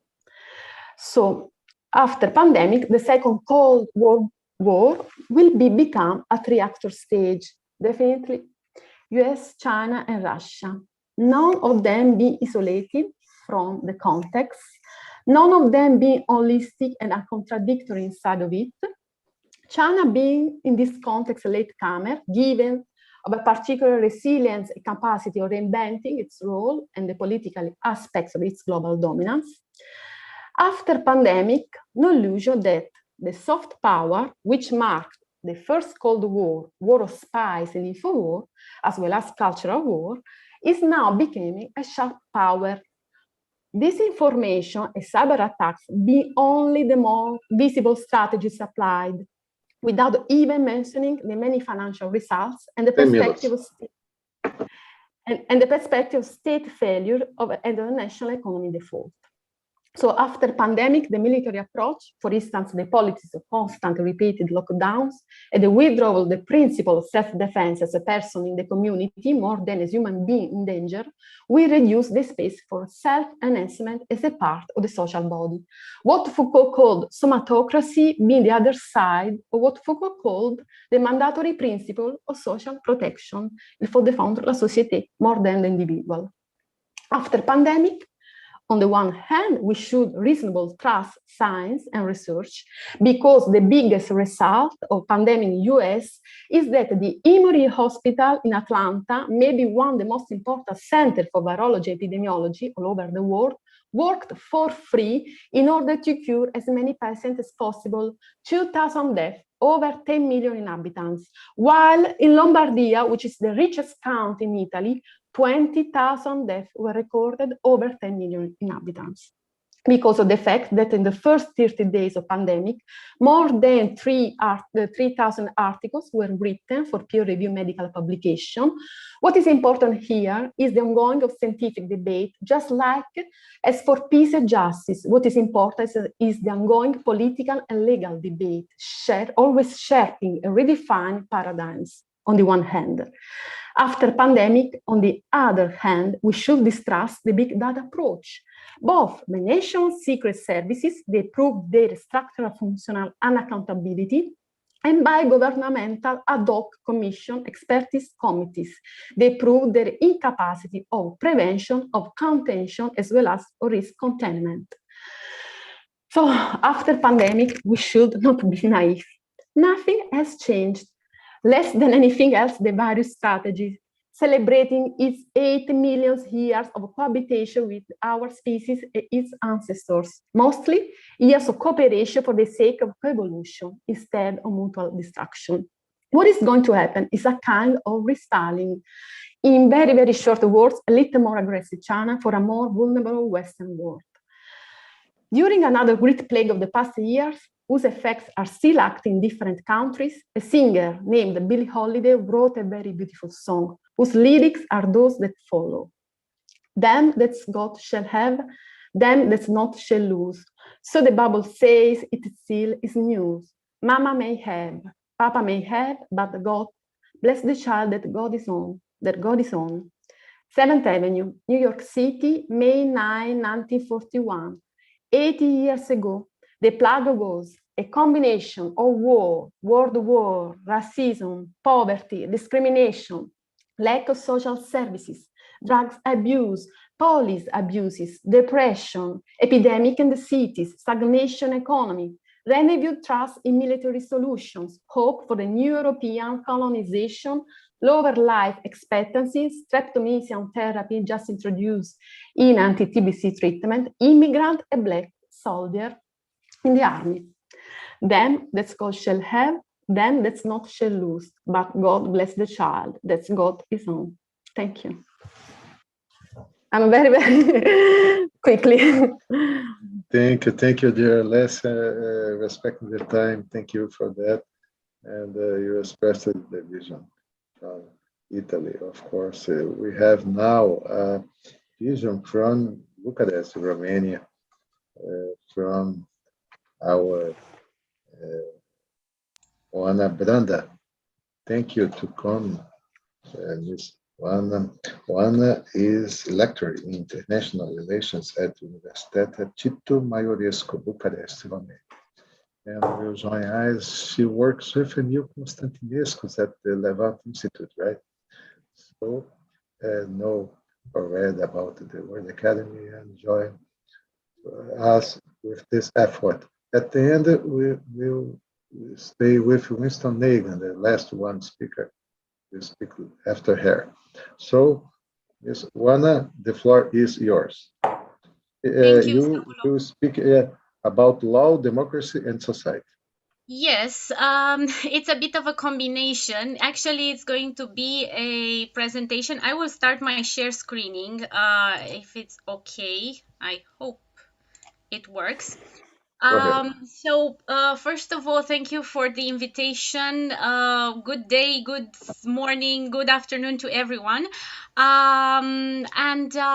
Apart from my job as a lecturer at a private university in Bucharest, I'm also working as an expert at the Institute for Advanced Studies in Levant Culture and Civilization, which functions as a center of excellence for the World Academy of Art and Science. And as some of you are familiar, my presentation derives a bit from both my jobs, my work as a lecturer and my work as an expert at the Institute. Because at the Institute, some of you may be familiar with it, as you have been our contributors, we are having a project, an ongoing project, dedicated to what the world will look like after the pandemic. It's entitled The World Post COVID-19 Pandemic, a Humanist Vision for a Sustainable Development. And the project was launched last year at the beginning of May 2020, and it's going to be ended this summer with a volume that we have been vigorously working on, trying to put together all the contributions along with the context and some analysis, which we hope to be printed during the summer and made available to everyone interested. But as I said, I am also drawing on my work as a lecturer because I teach international relations. So my presentation today will be focused on the post-pandemic world from the international relations perspective. I will go with the F5 and I hope. Do you see it full screen, or is it okay like No, this? you needed to put in the presentation mode, like. Well, I did press the F5, which is supposed to go with the presentation. Go to the PowerPoint page, Yes. Alt tab, and open the presentation mode of the file. Okay, let me see. No, it's not working. Usually I go with the F. It's Yeah, at I think bottom. right now Yes, it's right. working. Yes. Okay, I made it. Yeah, thank you. What I'm trying to present today is how state leadership and law, state leadership, democracy have been affected from an international relations perspective. Because both as a lecturer and as an expert at the Institute, I have been focusing my research on what has been done, focusing on the situation before the beginning of the pandemic, during the pandemic, and the future, the post-pandemic world. So I will go to the first slide. My presentation is focused on the shock of the pandemic. That means the first moments when people became aware of the pandemic and the impact that it had at the moment. The shock within the pandemic, what happened during the pandemic, and what is currently happening, because we are still undergoing the third, approaching the fourth wave of the pandemic. It's still unclear there. Then I'm looking at the post-pandemic world, and I am ending with some ideas, suggestions, like a grid that could be implemented by states in order to improve how governance, democracy, and leadership work, and to be able to face similar or future events to the current one. So going in the first stages of the pandemic, the shock of the pandemic. The pandemic took everyone by surprise. That is what I call the surprise factor. Although there have been news about the emerging cases in China, the remaining part of the world, the West, was unaware of the potential spread of the disease. And there were pessimistic visions stating that this might end in an epidemic. No one foresaw a pandemic of this dimension. But this was the issue that caught everyone by surprise. How such a disease, a respiratory syndrome, which is quite common in the Southeast Asian countries, as we shall see. How did it manage to spread that much? That is why, from the surprise factor, it quickly moved into what many specialists in international relations called it to be a transformative event, because it transformed what people knew at the time of economy, of education, healthcare, state management, diplomacy, not to mention economy, commerce, transport, and so on. It turned everything upside down. We had a 180 degrees new perspective. I think there's an open mic. somewhere. Okay. This new event changed everything, changed the way we looked at the world. It's a new event in terms of the 2020s. There have been similar pandemics before. We've got the ancient pandemics. We have the 1918 Spanish flu, and also the more recent types of epidemics. But there's a big difference between epidemic and pandemic. Also, there has been a question that has been mentioned by many who focused on the issue of international relations, whether this is a black swan or not. And there have been so many articles that Nicholas Nassim Taleb actually wrote a reply to all of them, stating that this is not a black swan. A black swan, if you're familiar with the concept, focuses on a sort of event that could not be predicted, that creates massive disruption, and that we start theorizing after the end of it. In this case, the only feature that could be applied is the mass disruption that was caused by the pandemic. It's not an event that could not be foreseen, because actually Taleb was predicting in early January 2020, he was predicting that if states are not working towards containing the epidemic, they will spend billions of dollars dealing with its with aftershocks. And it happened. He was actually right. After overcoming the surprise factor, after acknowledging that we are dealing with a transformative event, states and state leaders had to strategize. They had an immediate urge, an immediate need to strategize and mitigate the losses.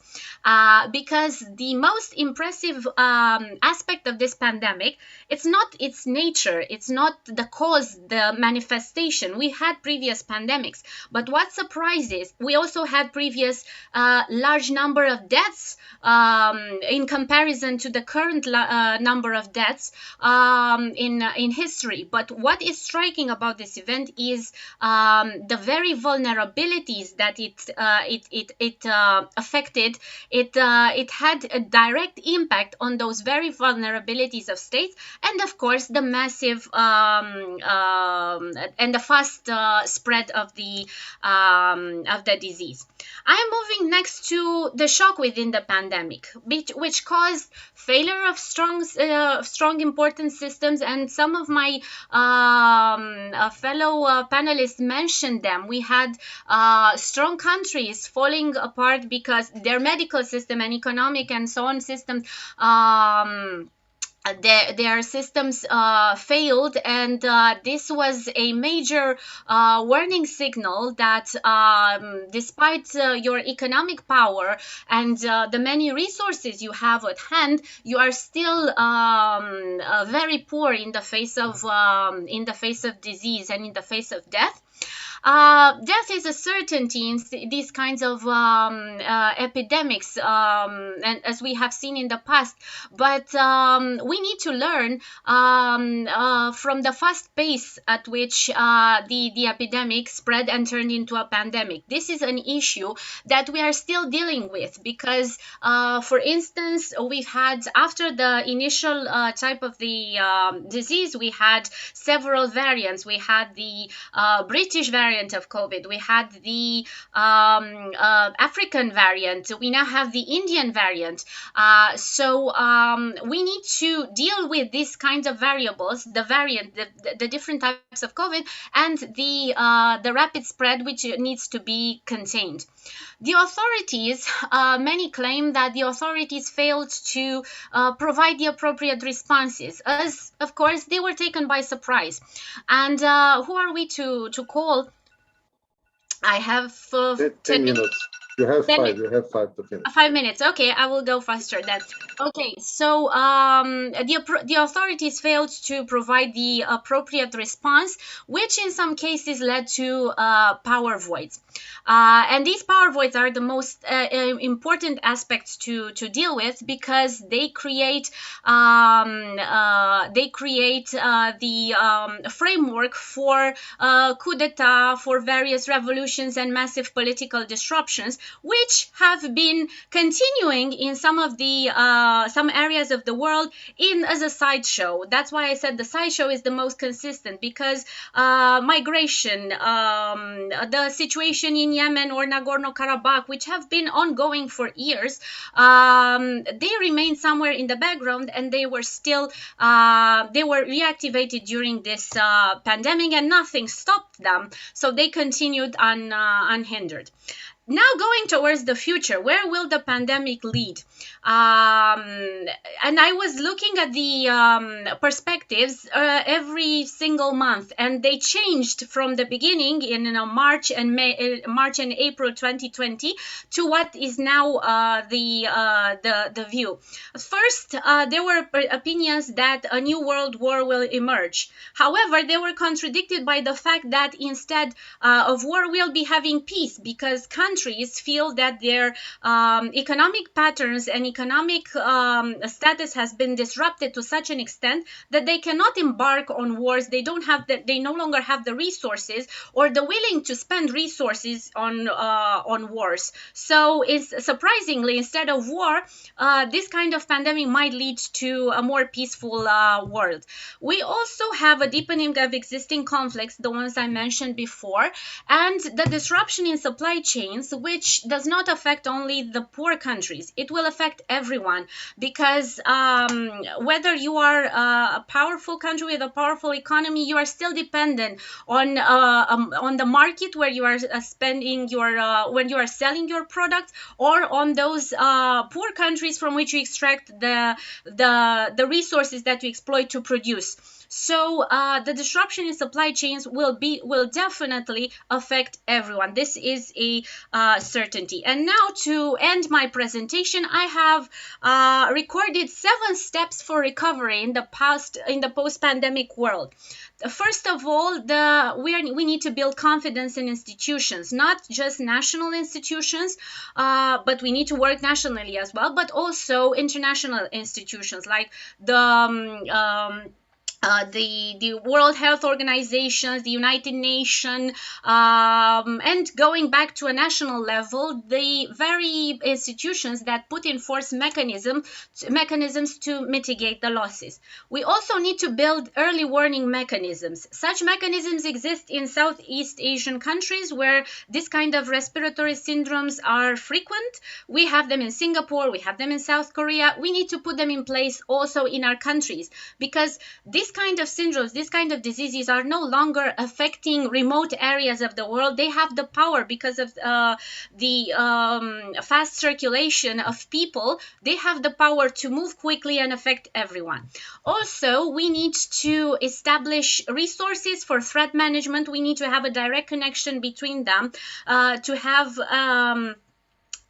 resources allotted to different kinds of threats, and we need to bring pandemics further up in the degree of threats, because I was looking back at my country's security strategy, and we have pandemics recorded there, but they're not major threats. They're somewhere in, I don't know, in between vulnerabilities and risks. They are more likely vulnerabilities. This was the situation before COVID-19. Now we have to move them up to the major threats.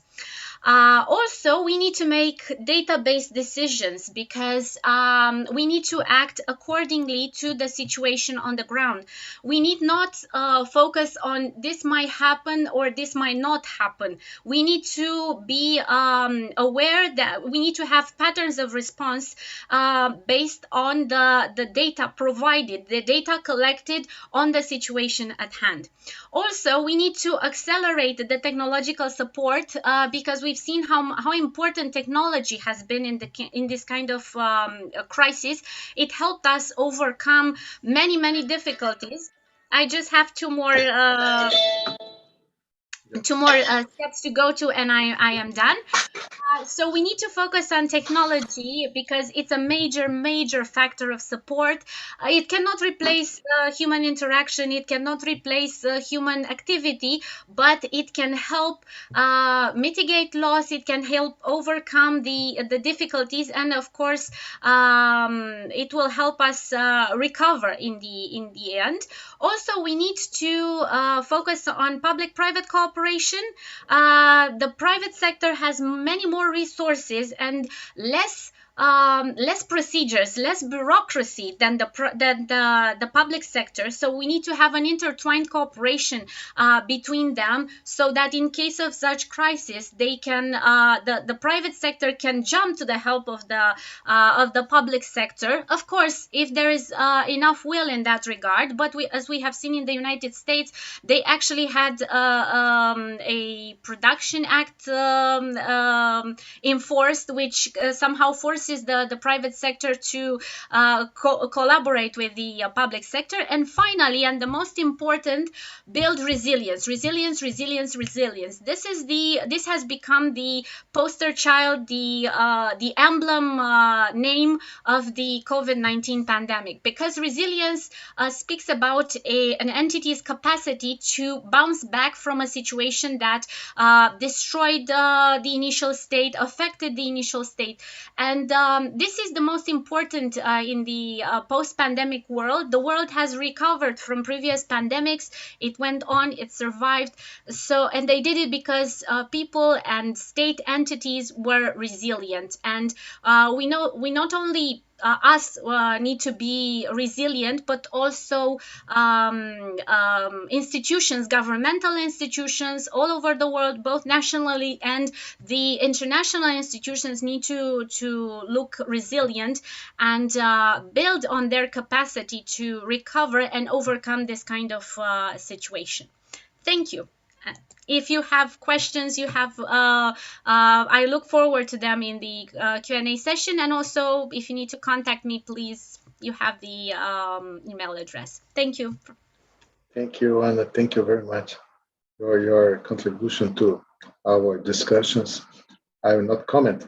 I will give the floor to my friend and colleague and fellow of the World Academy, Mr. Nagin. He is the last one speaker today before the debates. Professor Nagin, you are the cherry of the cake today. Right. And he will speak about the COVID-19 pandemic, global constitutionalism, and human rights. He is Emeritus Professor of Law, University of Florida, former chair of the Board of Trustees, World Academy, PhD, Yale, United States, served as chair of the Amnesty International United States and president of the Science Center.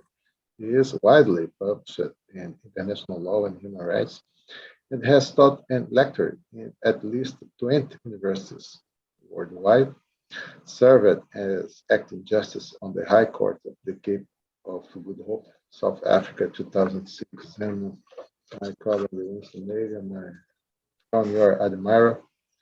You have the floor now. Thank you, Saulo, and thank you to the other distinguished panelists on this rather important and timely meeting. I have chosen to speak on a topic that is somewhat esoteric and in some degree in international circles even today is still somewhat disfavored. Now, I'm not certain as to why it is an unpopular topic. Maybe it's because people don't like lawyers. That's one aspect of it. But in any event, it has become to me more and more important that the modest innovations the international community and in particular international lawyers have made since World War II have raised the importance of global constitutionalism more than national constitutionalism. Global constitutionalism as a way of minimizing the resort to destructive war. And in the context of evolving global constitutionalism, we have emerged with, if you like, the notion of an International Bill of Rights. And that International Bill of Rights is essentially the most important human rights that feed the idea of global cooperation, global understanding, and global advancement on the issues of peace. What the pandemic does is it moves us from simply the notion of peace, which is still very imperfect, to another dimension. The constitutional system that we now have really is organized around sovereign nation states with boundaries. The pandemic does not recognize boundaries, it transcends boundaries. And so the question then becomes, is there anything that we can do to constrain the advance of pandemics like this one, and what we can do cooperatively to reduce its impact on the survivability of mankind? And so that's where I think the challenging issue comes up. The business of global constitutionalism in the context of war and to some degree human rights is still completely undeveloped. It is not as fully developed and indeed not as popular. And so, not my alarm. Oh, okay, all right. And so notwithstanding the imperfections of the global constitutional system that we now have, which is oriented to war and to a limited degree the advancement of human rights, we now have to look at this model and see if it can be more intellectually and philosophically developed so that we can have a global constitutional system that looks at healthcare. And the most important element of healthcare is that it isn't, at least the pandemic, is not constrained to a nation state. Nation state boundaries, as in sovereignty, are completely irrelevant. So now we've got to develop a level of cooperation that captures two important things. It captures the interdependence of humanity, and it captures the interdetermination of humanity. And interdetermination and interdependence are central to the threat posed by a global pandemic such as the one we now confront, and the possibility of other pandemics in the future. So I wanted to just raise this question because it is not the case that thinking in terms of a global constitutional system is simple. But we have to start somewhere. There is no other way. If we don't have global cooperation, if we don't have a global response and responsibility for the spread of diseases that might terminate humanity's existence, then we are in very, very poor shape for the human future on this planet. So the first thing I wanted to set out is that there's some obvious weaknesses in the system that we now have of constitutionalism oriented around the sovereignty of the nation state. I don't want to go into the detail of it, but I can, or you can email me if you want to get more on this. But the problem with sovereignty has historically been the same then as it is now, and that is the assumption that sovereignty is unconstrained. There are no limits to what sovereigns can do. This is one of the earliest problems that international lawyers saw with the sovereignty idea after 1648, when this particular model was put into effect globally. The practical problem with unconstrained sovereignty is, what are the limits to war making? And what are the limits when you actually do conduct war? Where do you get the rules that constrain you from war crimes and crimes against humanity and so on? So the idea of an unconstrained sovereignty is still one of the looming aspects of our current constitutional system. States are extremely reluctant to give up their powers of absolute sovereignty or sovereign absolutism. It is still a major problem. And it basically confronts the problem of sovereignty must be limited by a respect universally for human rights. So that's a problem still somewhat unresolved. And while we are trying to resolve this problem, we are now confronted with another problem. This is not the problem of war. This is a problem of a pandemic that knows no boundaries, really disrespects politics, and its only constraining force is the extent to which we can develop science, distribute science, and have science play an important role in politics and law and social cooperation across national and state lines. So my suggestion is, if we might want to start off with the idea that the current system probably accentuates identity politics, generates a kind of skepticism of science, and thus possibly presents a lack of coordination or incentive to solve problems of a global nature. And quite clearly, the pandemic is a problem of a global nature. Now, the solution to this, it seems to me quite simply, is we need strengthened global coordination. We need a greater reliance on science as one of the important tools for managing a global pandemic. And most importantly, from a legal or juridical point of view, we need to establish the principle of healthcare as a fundamental human right. And the reason I say that is that if we have a fundamental human right to healthcare, we have a foundation upon which you can evolve a system of global constitutionalism that takes into account the important and critical needs of healthcare on a universal basis. In my opinion, very briefly, the UN Charter constrains war, but it's not perfect. A global charter to define and implement global healthcare will not be perfect, but you have to start somewhere, and you have to learn from your errors and your science and your politics and your international relations, how far and to what extent you can effectively go to achieve the ends of realizing a global commitment to healthcare on a universal basis. Now, there are obvious failures that we can look at. Trump's unilateral approach in the United States, the divergence and ignoring of scientific expertise, simply resulted in over 500,000 deaths. We don't like to talk about it. That's bad news for the United States, but that's essentially what it left us with.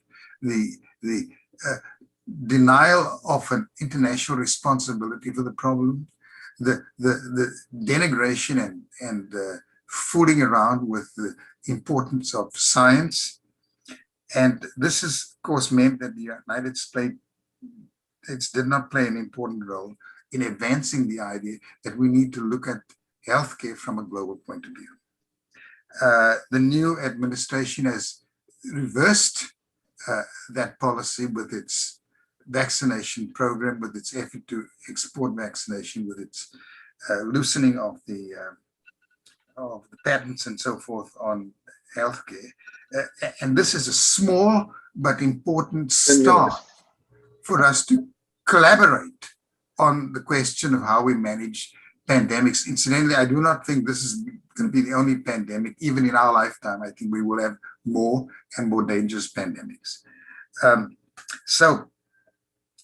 What I think the US showed here very bluntly was that the unilateral approach, the denigration of science, and the approach to ethnic and racial superiority of some people was simply the last possible principle you need to create a universal approach that could set up the constitutional standards for a global healthcare system that is effective. Now, in my opinion, I think that even for the problems of war and peace, global constitutionalism is still one of the most important constraints on the possibility of mass destruction. But I think that the question of constitutionalism now needs to be more adequately developed intellectually and scientifically so that it can account for other vitally important rights that relate to the survivability of humankind. And one of those important rights is the right to health care and the protection of humanity from pandemics in the future. So in my opinion, it is absolutely important that we begin a discourse, intellectually at first to be sure, on the current and future challenges for the future of humanity that has to rely on the question of global coordination, global cooperation. I do not think we will survive without global cooperation. And therefore, I think cooperation in the context of the future of pandemics and indeed the future of such notions as climate change are matters that require an urgent concern for how we can constitutionalize these matters so that it's not just the states. We need to marshal all the major platforms of global influence, global expression from the scientific, intellectual, professional, business, and every community, in addition to the states, to somehow or other provide at a compact, however imperfect, but a compact that can evolve over time, that provides humanity as a whole with a much more coordinated and scientifically based response to the protection of humanity from the ravages of either the pandemics of the future or climate change. Thank you.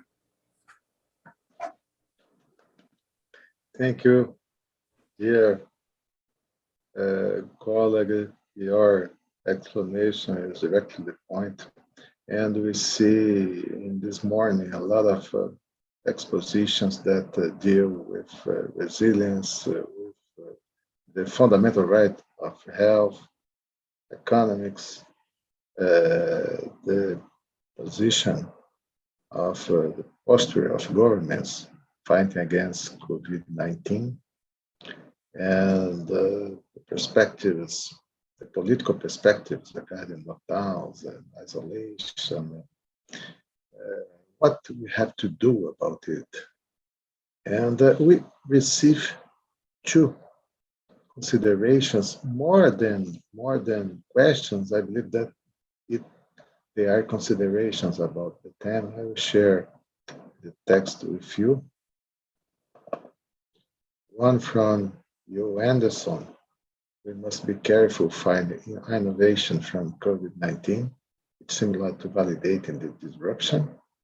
And Sarita Don't from Melbourne.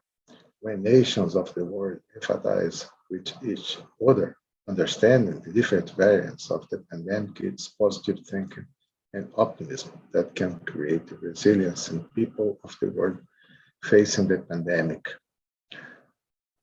So I believe that more consideration than questions totally. And I would like I'd like to ask the panelists if they want to put something, to add something, to provoke another panelist. And I would like to open the microphone initially to Thomas Reuter to close the session and do some considerations and pose some question to another panelist. So please, Thomas. I think there's much in common in what we've all said. We've looked at it from different angles, but clearly we have some common understanding.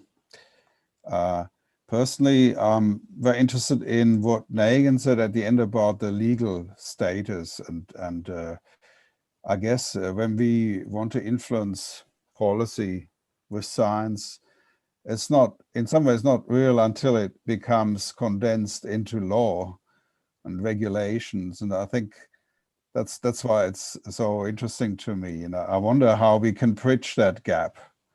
You know, how, you know, where are the acupuncture points where science can apply itself to bring about legal change. And that also goes to you, Saulo, you know, because you're also in the legal profession. Where can we elicit change, perhaps irrespective of the political landscape? Saulo, you mentioned the different perspectives of left and right wing governments. You know, how can we cut across that?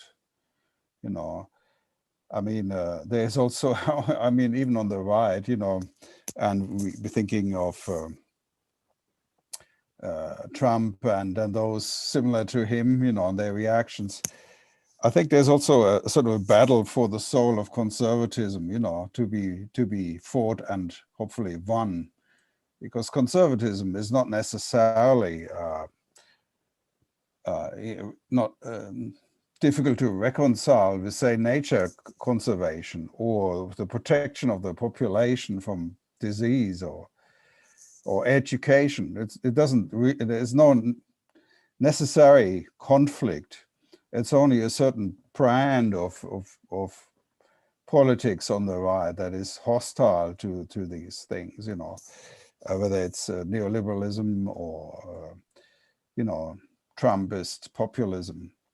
So anyway, so how can we cut through the politics and get support for change in the legal system that would enshrine some of these rights we think people should have, you know, the right to eat, you know, the right to be safe, the right to object to the sort of license nation states sometimes take in waging war or in failing to cooperate.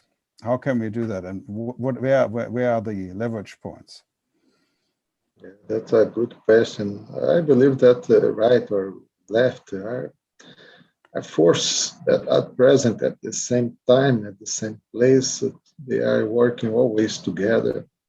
The conservatives and the liberals and the more fraternal solidarity, they are working together always. I believe that a lot of the answer or the issue would be a mental disposition and internal belief about how to live in a society, what to do, what to prefer, what you want to protect, what to, how do you feel the others, I think.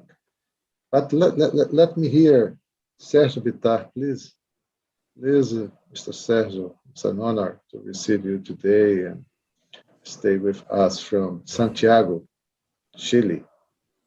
Yes, thank you, Saulo. Let me concentrate my remark on this connection between global constitutionalism and national constitutions. Because the issue of human rights and global cooperation must be also be founded in national constitution building. If you have strong state with democracy and respect of human rights, it's much easy to move towards a global constitutionalism that strengthen human rights and cooperation. And I think we have now a big option to do that. But the connection between the two is very important. Weak states, populist states, will not promote nor defend global constitutionalism. So this connection, I think, should be developed more. And in particular, in this case, I want to mention my country. We are having elections this weekend. We're having, for the first time in our history, the election of members of a constitutional assembly. The first time in our history that we are going to elaborate the new constitution democratically, not imposed. The last one was imposed by Pinochet. The members are half women, half men, and that was established. So it's the first constitution assembly with this characteristic of parity in gender in the world for the first time. So, and we are facing a situation we don't know where that will lead us, where we have two factors playing at the same time. A big social movement before the pandemic, fighting against inequality and discrimination and the need for social mobility. That's a typical Latin American problem. And the need for a new constitution to redefine human rights, to redefine rights in general, socioeconomic rights, redefine the role of the native people, to redefine the role of the presidential system versus a semi-presidential system, and many other things. So it's worth monitoring this process, because the way this country faces this issue, I think will have lots of influence in the rest of Latin America.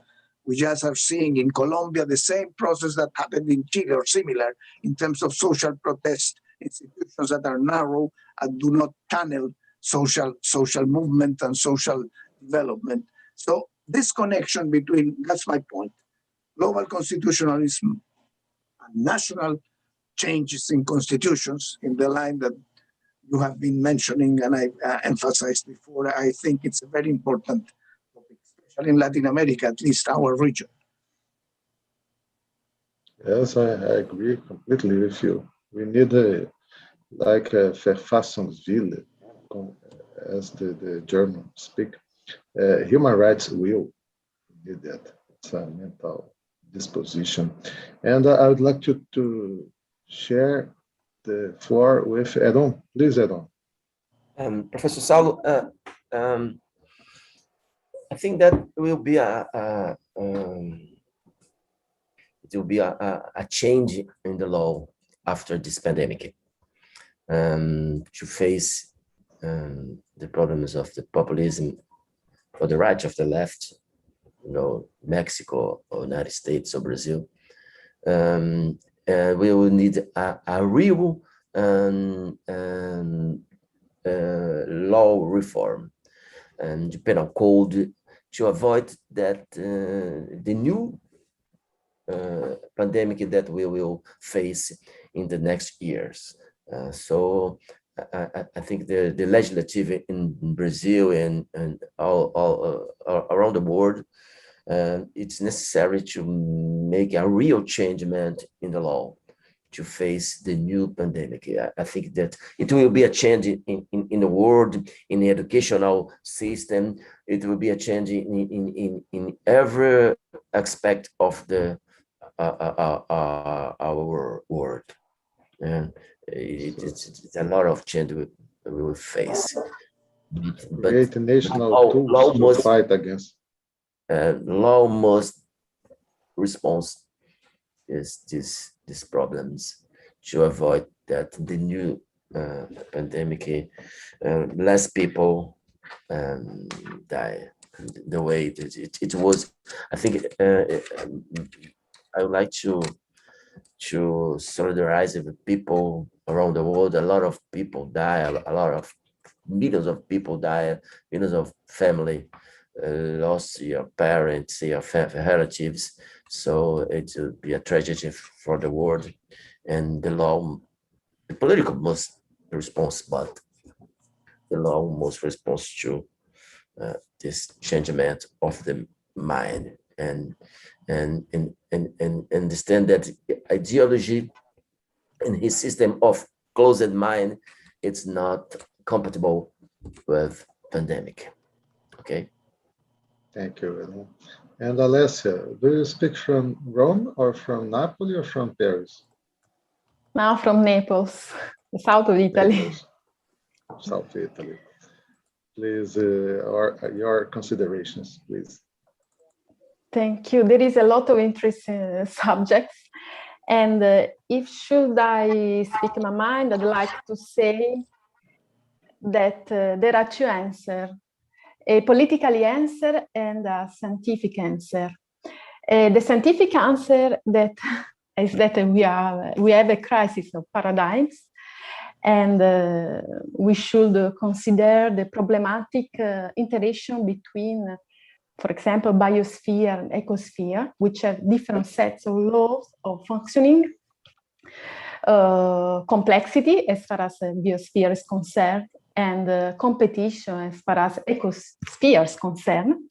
And these sets of laws are in contradiction among them.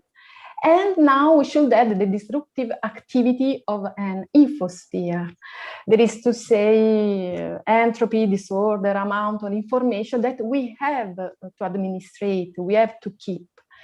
Because this information domain is growing threat and has already produced three subdomains. The first is that I called Sociology of Catastrophe. Think about new urban ecology and the vision of the city as the possible arc of the community. Secondly, there is a catastrophe police marked by the conflict between freedoms and rights, as well as between the obligation of the state, the requirements of scientific research, and between the emergence of health and the security response. And finally, we point out a symbolism of the catastrophe. This is mainly linked to the incomprehension of the extent of the body paradigm in its complexity. But politically answer is that we are living into the third Cold War. There is a three-actor stage, as I said before, China, Russia, and USA. While the first Cold War was characterized by soft power, the second Cold War was characterized by sharp power, which is both information warfare and trade warfare. So it is this contest of the second Cold War and sharp power that the recent pandemic vision is born. And in my opinion, this pandemic vision leads to a decisive accentuation of this scenario in which the new Cold War be not only military research, but also bacteriological, virological research, especially on vaccine. But just let's think, for instance, in this new scenario, an important trend could be the co-optation of the intelligence agencies within the government and the administration, just like in Italy, where 4 key ministers come directly from intelligence agencies, and USA, when the new Secretary of the State comes directly from military security agencies. Same for justice, but it will take us too far. So this is why I think we need to redefine the methodology for this new Cold War. This is my observation, view. Yeah, thank you. And thank you, Alessa.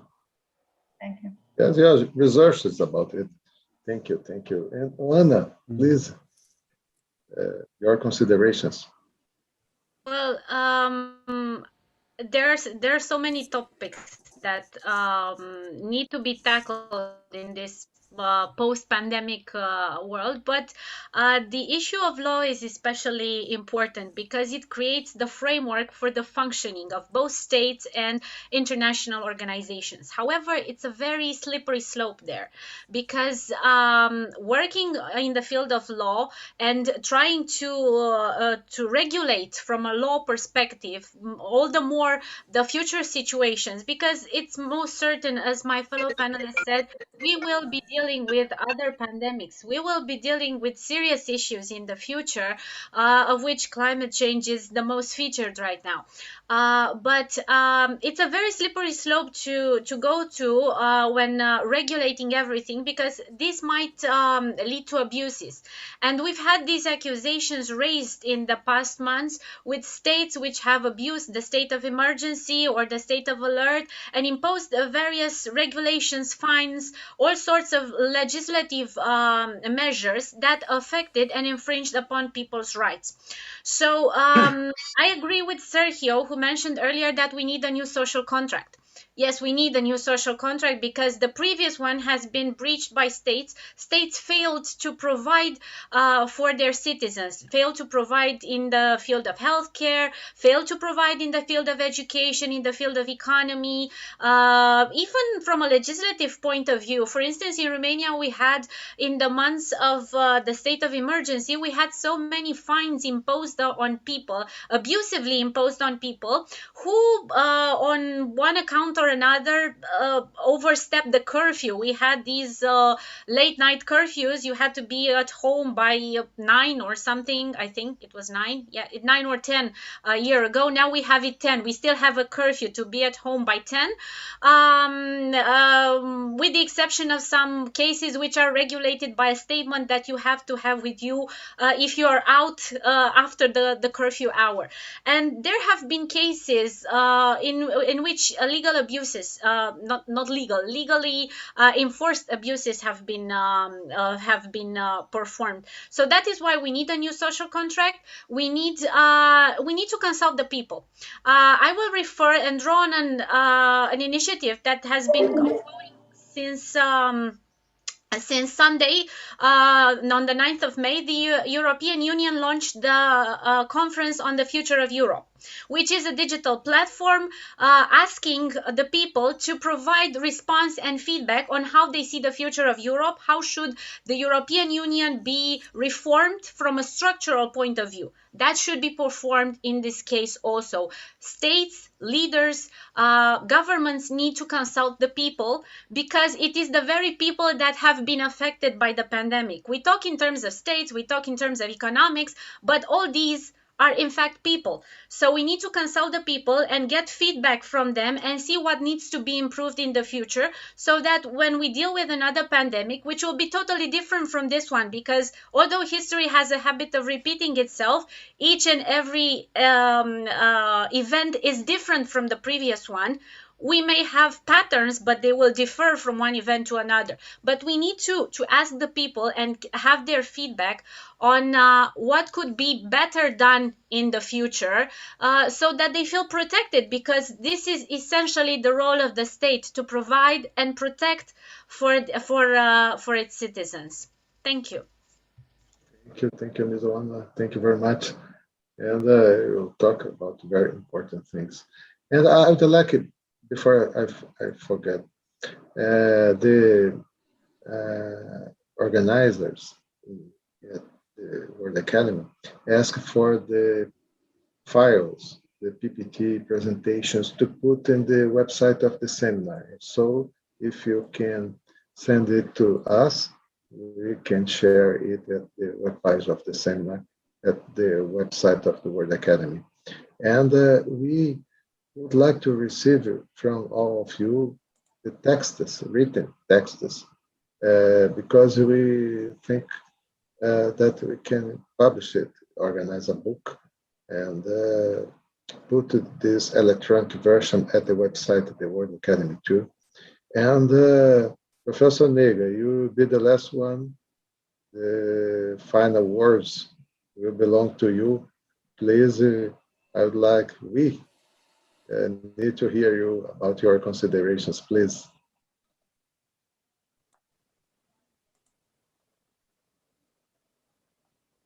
You are mute. Oh. Right.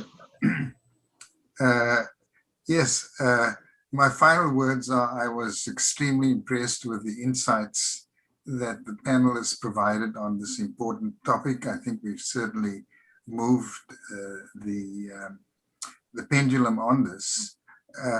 I appreciated the comments from several of your speakers on the importance of trying to find a theory and method for a new form of constitutionalism on a global basis.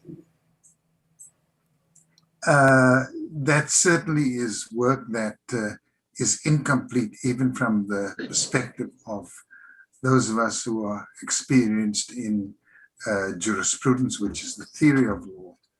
But what we see more and more is the importance of global interdependence and interdetermination. And an event such as the pandemic has only underscored the idea that our forms of constitutionalism based on physical boundaries are just no longer adequate to secure the safety and future of humanity. So what I can only say is that we have a challenge to have a deeper understanding of what constitutive processes really are, understand the interrelationship of constitutive processes at the national level and constitutive processes at the global level, and the extent to which they are intertwined with each other, and help to facilitate the advancement of human rights and human dignity on a universal basis. That remains a challenge, not just for lawyers, but for all of those who want to see real change and real progress that secures the human future,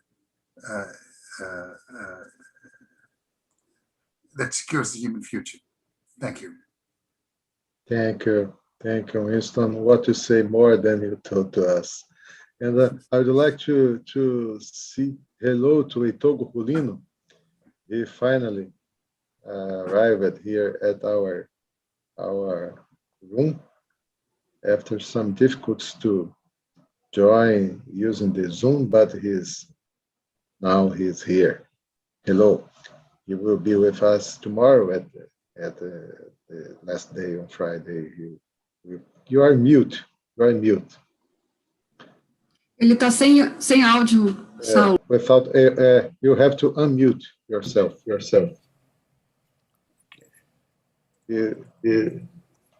Okay. Yeah. Okay. So I'm. Who's speaking? It's me. Yeah. It's echo. Echo is produced now. I don't know why. But let's go ahead.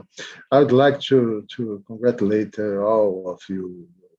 You were brilliant today, and we respected the texts, the written texts, and the presentations, the file of presentations. And I would like to say thank you.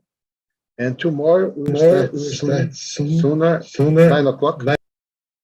9 o'clock tomorrow morning with the panel Education, Science and Innovation. Antlo Saavedra will be the moderator, and we will discuss. We'll have a break 10:30, and after the session 3, we continue to discuss Education, Science and Innovation, part 2, 11 o'clock. So 9 o'clock tomorrow. Be safe. See you tomorrow. We will close the panel and the seminar for today. Thank you very much.